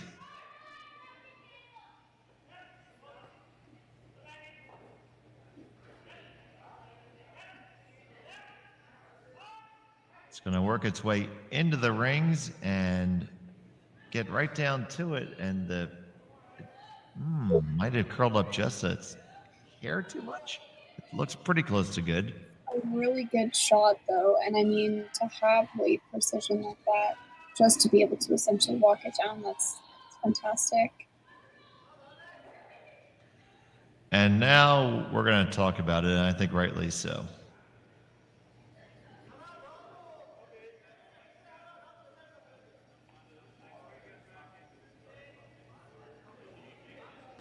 So looking at the crosshouse double here to lie 3. Yeah, it's really too bad that that yellow guard is on the maple leaf there, because that in-off looks a lot easier than the crosshouse double. And if you hit that one that they just threw, drag takes yours sailing past that red. So it's a tough call. You might be able to hold an edge of the button, but you're going to leave it out there for your opponent. Absolutely. Okay, so after much contemplation, we're going to play down the middle. Didn't catch which one they're referencing to hit. I think they're looking to pick it out. Up. It looks like they're trying to pick it out, and they might, like, that double is there too. Well, one thing's for certain, something's going to move at this weight. Andrew Stapera with his final stone in the 610. Past the first, picking that second one out nicely, and they do lie the 2. Really good shot there. Took it out with the precision of a surgeon.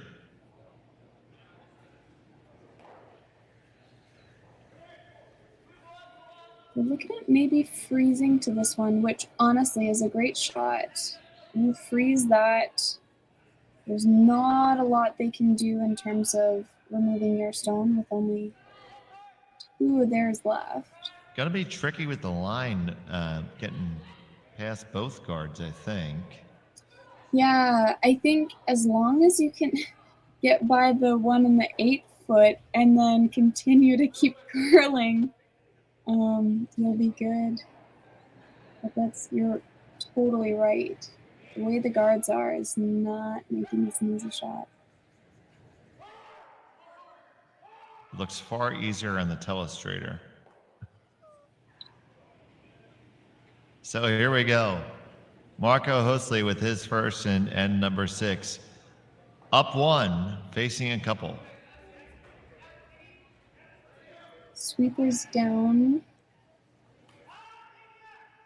This looks light.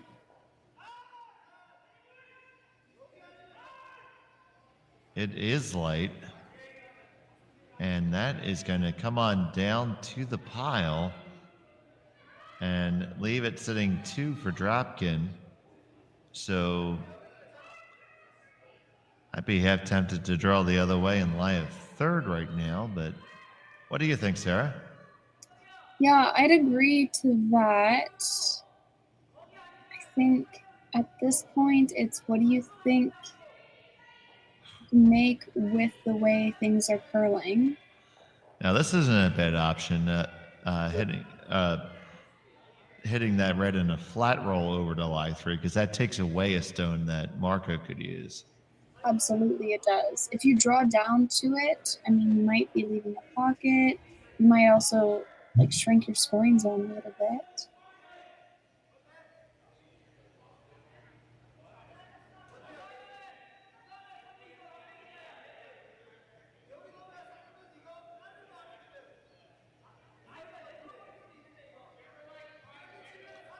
I mean, it looks like Dropkin's in a very good opportunity to get to his 2, if not 3.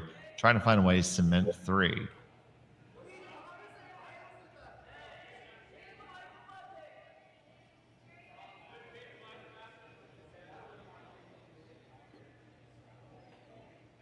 I think they're all in agreement with going after that red one. Just where do you want to roll to, and where do you want to leave it? Now, some discussion of the draw.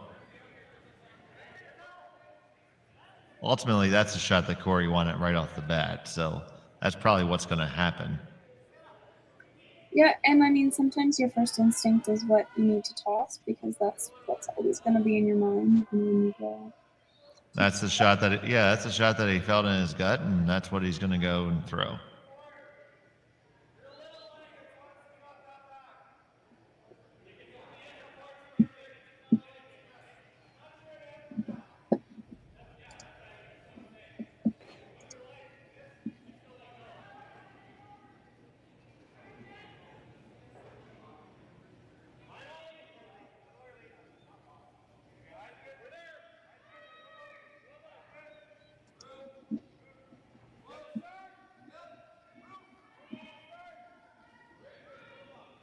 So the stone's away for Korey Dropkin. Big shot here in the 6th. Trying to carve it over just a touch. You're going to hit and stick and still lie just a 2.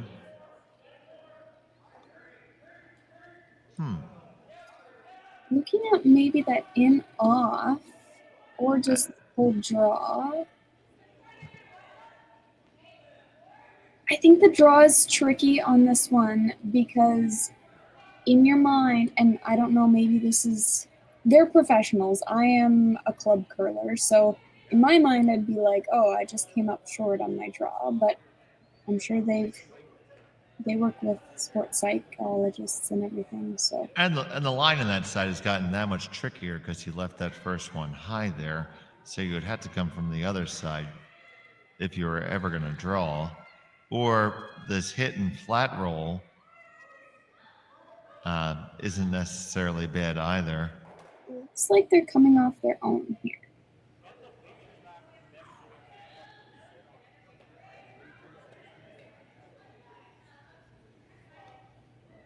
This is one you need here, or else you're giving up 3 for sure.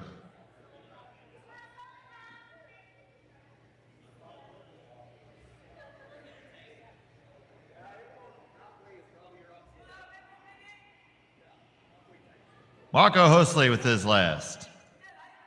On it right off the jump. Gotta hold it, and you hit the one where you walk on over, and yes, but the shooter skitters up and over. Still a nicely made effort at that, and it's gonna take 3 out, I think. and it's going to be a draw for 2. Wow. Nice shot. Absolutely.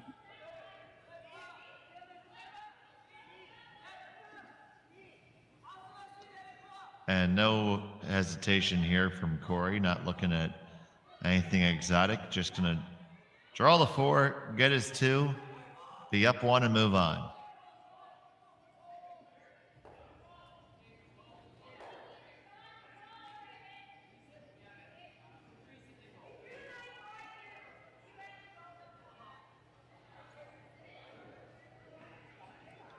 Discussing their split times here, trying to see what's ideal.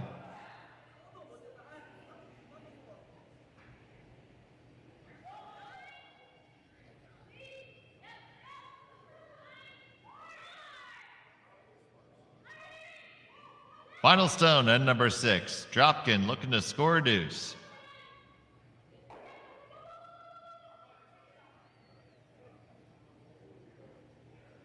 Sweepers are close.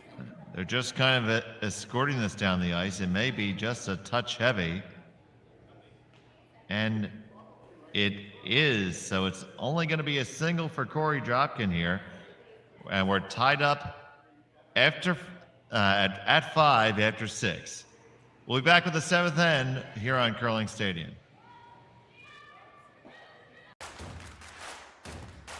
Imagine being able to stream every curling game from every sheet from any event, be it your Wednesday league game, bonspiel, or corporate event. Curling Stadium offers an all-inclusive streaming solution featuring high-quality cameras, ease of use, great reliability, and minimal installation. Offering your sponsors customizable ad space on your streamed curling games and being able to sell video packages to your corporate events for increased revenue. With Curling Stadium, you can stream to any device, be it your mobile phone, tablet, or computer. Push the feed to your desired platform, be it Facebook, YouTube, or any other social media. Curling Stadium is simply the way forward. Where it's commonplace in other sports to televise every game, we want to do the same. Curling is a global sport, and it's time it gets the coverage it needs. Make your curling club the next Curling Stadium. Well, what do y'all think? Too blue? Not blue enough? Try this. Makes your eyes pop. This could be our best yield yet. And didn't we get this seed at a great financing rate? Yeah, we did. Iced tea? Great idea. Let's talk more about next year. I got some thoughts. And I've got some numbers. Nutrien Financial, financing that's in the field with you. SaskTel Be Kind Online wants to stop cyberbullying. Want in on the action? We award up to $1,000 for youth initiatives that help spread kindness and prevent bullying. What great idea do you have to help stop bullying? SaskTel can help. Go to BeKindOnline.com and apply for a grant today. Together, we can make a difference.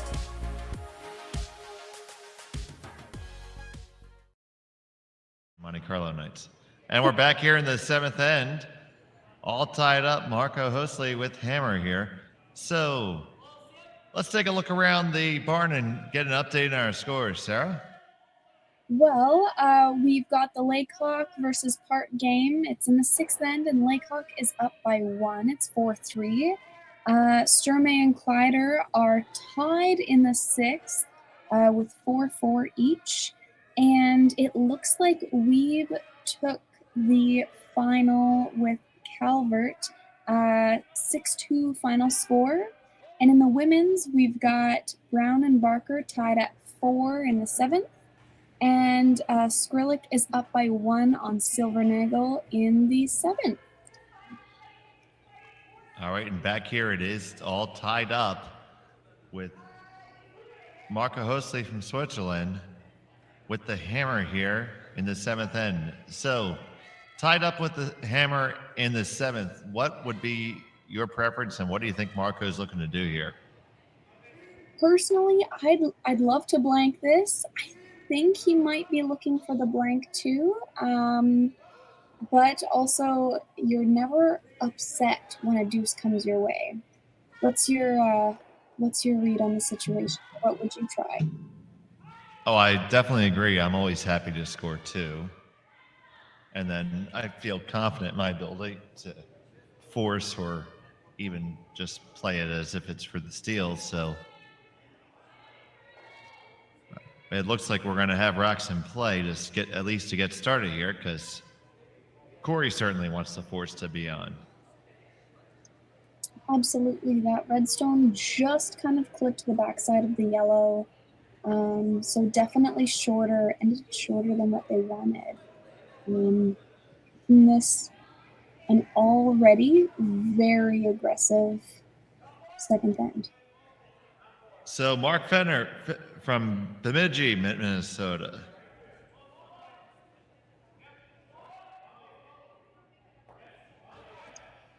I've got to tell you, I absolutely love traveling in Minnesota. I know most people wonder why or how come, and I'm like, man, taking the train from Minot, North Dakota to St. Paul's, fantastic trip, and everyone should do it. But I think Minnesota is just so much fun. It's like you're in Saskatchewan. Everyone's so friendly. I do make it a point to bonspiel most every year at the Four Seasons Curling Club in Blaine over the summer. The Blazing Brooms they hold there annually. Fantastic. We see a great peel shot here. Just took the top one. I think they only wanted to take that top one. And we'll see it being replaced. Yeah, Minnesota, a nice place to visit in the summertime, although I have found that those 10,000 lakes seem to come with 10,000 mosquitoes. That is fair. That is fair.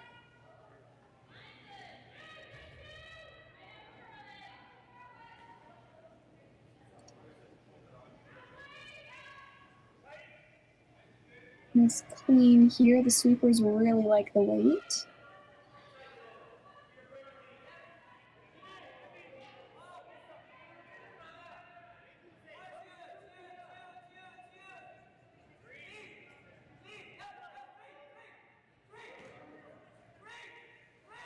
I think it came deeper than what they wanted. They were looking for a 2, and this slid as a 3, making it a little bit easier for Hoesli to move quite a few yellows on this one. If they lose some reds, I think they're fine with that, but they're signaled at the run.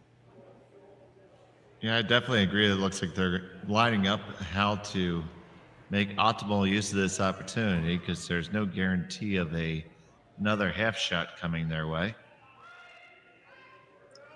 Isn't that the truth? I mean, we were talking, I don't know if it was the 4th or 5th end, about just how fantastic both of these teams are. So if you get just a half miss out of a team, you really want to take advantage of it. Simon Glore with the takeout attempt. Get one, and will you get the other one out the side door? Will it not spin back? Yes. Great shot. For those of you joining us later in the game, we've seen a few of those just spin right back into the rings this game. There was one, we definitely thought it was a goner shot, and it spun back in to actually be a substantial counter. So definitely not out of the realm of possibilities that one would have spun back in.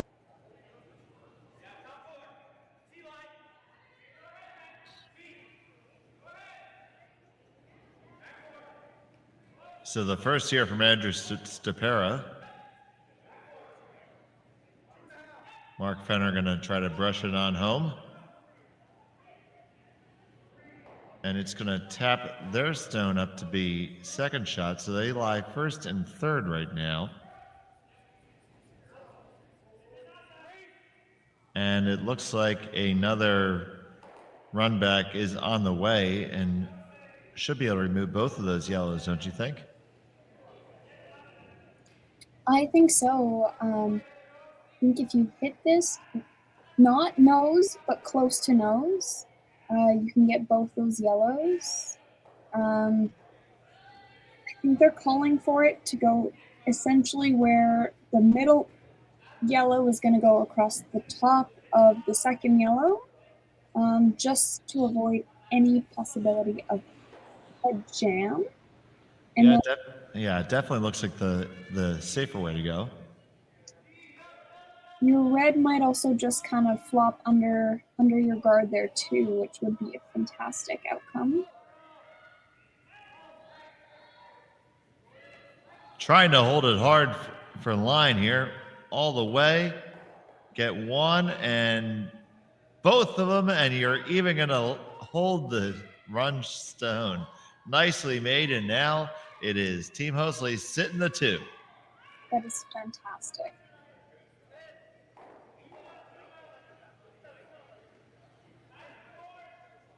Korey asking for the draw here from Andrew. Took a look at that cross-house shot for just a second. It's there, but I don't know how much it gets you. You're probably inviting the blank more if you do that.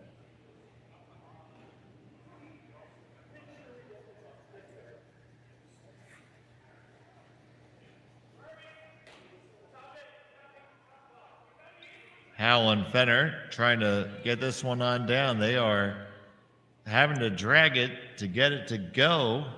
And this is going to end up quite a bit light.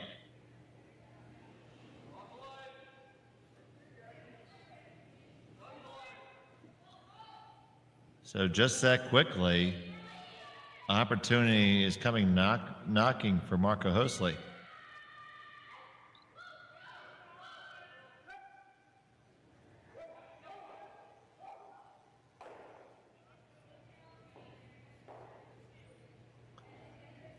Looking to draw underneath cover, lie 3. Or a little tap, possibly. What do you think is the optimal play here, Sarah? I think if I'm playing, I personally say, okay, 2 looks like it's in play. Let's come in, but it looks like they're playing the tap.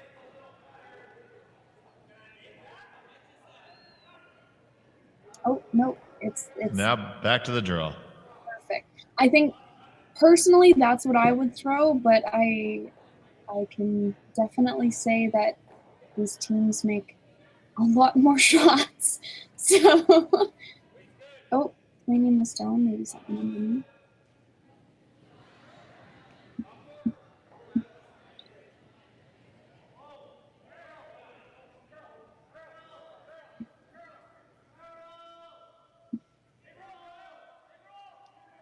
And there you get a good look at the bottom of the Swift Current rocks there. Looks like they are inset with the blue hone inserts.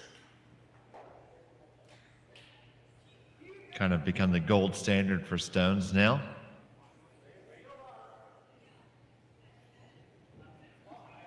Absolutely. I mean, granite's so expensive.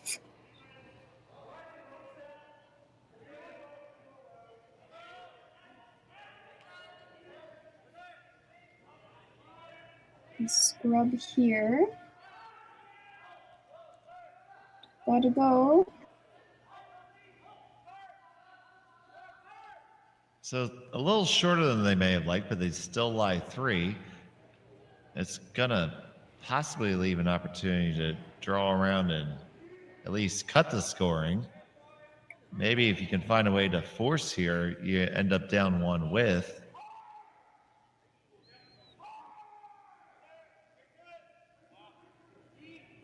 I agree. I think potentially that intern draw is looking decent, but they are looking at how this lines up too. Yes, for me, I kind of like the intern draw and freeze in there.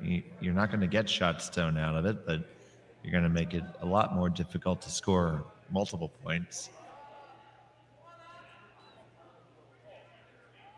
These are a lot of angles.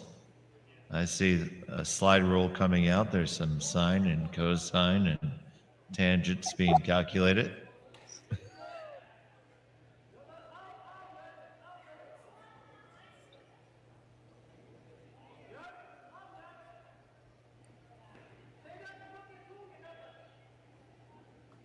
And it looks like Korey wants to throw this double.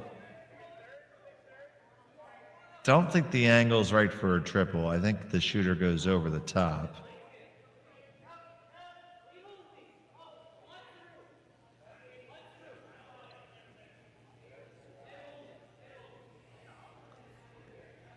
Got to hit most of what you can see here.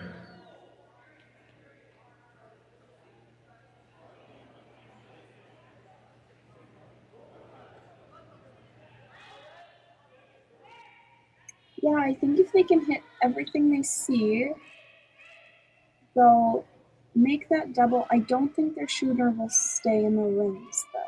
What do you think? I do think it goes over the top. We're going to find out shortly. We got a bullet coming here from Korey Dropkin. It is high and makes the other double. So instead of the double they called, they end up with a little redirect there, a little unexpected plan B.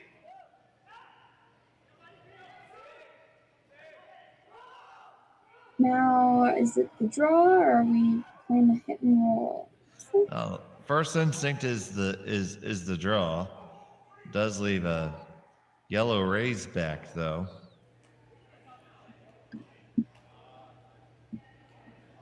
If you play the hit and roll, you're inviting a tap back with nothing really of your own that's in a good spot to send in, I don't think.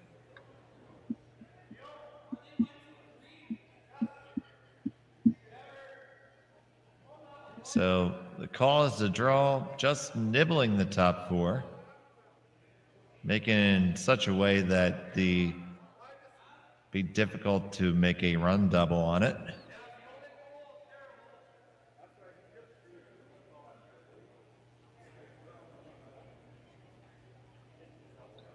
If you can place this perfectly, you're going to have a good one and probably walk away here with two. If not, it's going to be a force. So this will probably determine our score for the end right here. Nice and easy weight. Sweepers are on it right away.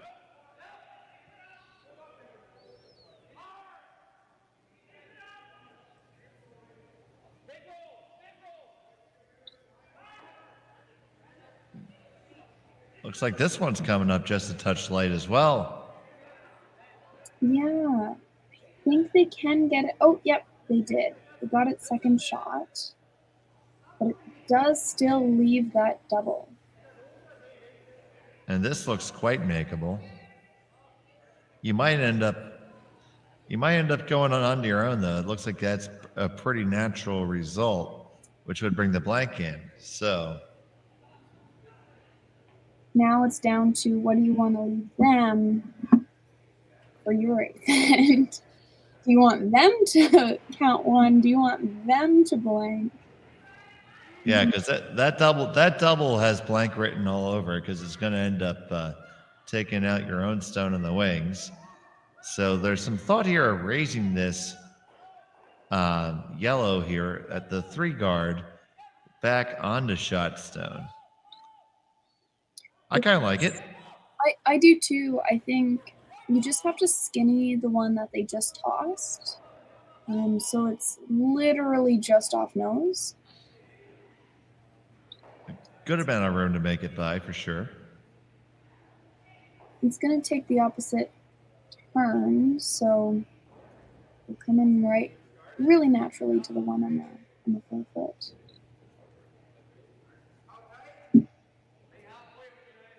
And this shot's definitely a big risk-reward type shot. That's often the playbook for Team Dropkin, playing aggressively. Let's see how it pans out. Tom Fenner, not really tremendously interested in this, so now we're on it. Does this pick off his hand or? Did. Ooh, that is terribly unfortunate.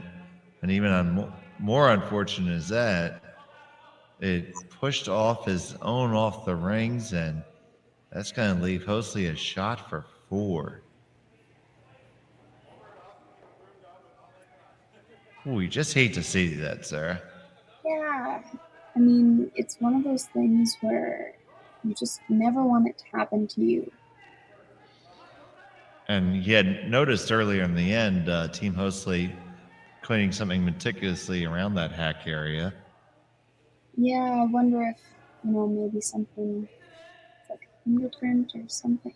I honestly, I don't know, but yeah, it definitely pricked just out of his hand. Oh boy. So, Marco Hoesli, final shot, trying to make 4.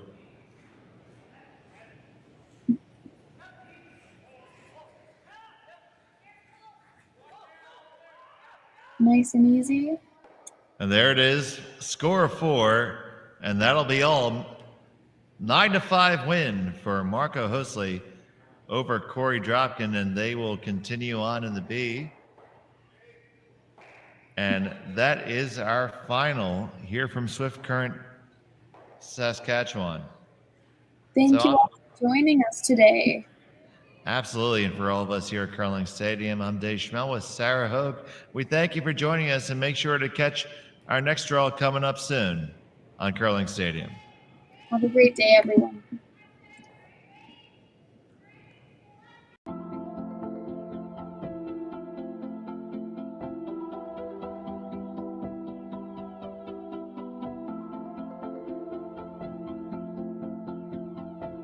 We feed the world with Nutrien, and a large portion of what our job is to get fertilizer out with the carriers so they can get directed to the farms or to the different retail locations. We know that if we don't have the answer to something, we're not afraid to reach out because we have support from everyone. We've got a really good team behind us.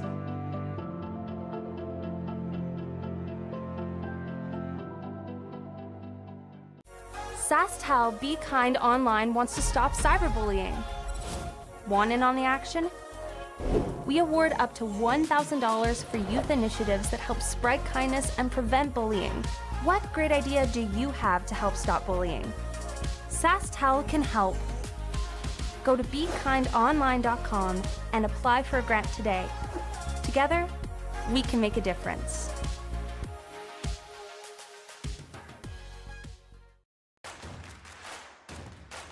Imagine being able to stream every curling game from every sheet from any event, be it your Wednesday league game, bonspiel, or corporate event. Curling Stadium offers an all-inclusive streaming solution featuring high-quality cameras, ease of use, great reliability, and minimal installation. Offering your sponsors customizable ad space on your streamed curling games and being able to sell video packages to your corporate events for increased revenue. With Curling Stadium, you can stream to any device, be it your mobile phone, tablet, or computer. Push the feed to your desired platform, be it Facebook, YouTube, or any other social media. Curling Stadium is simply the way forward. Where it's commonplace in other sports to televise every game, we want to do the same.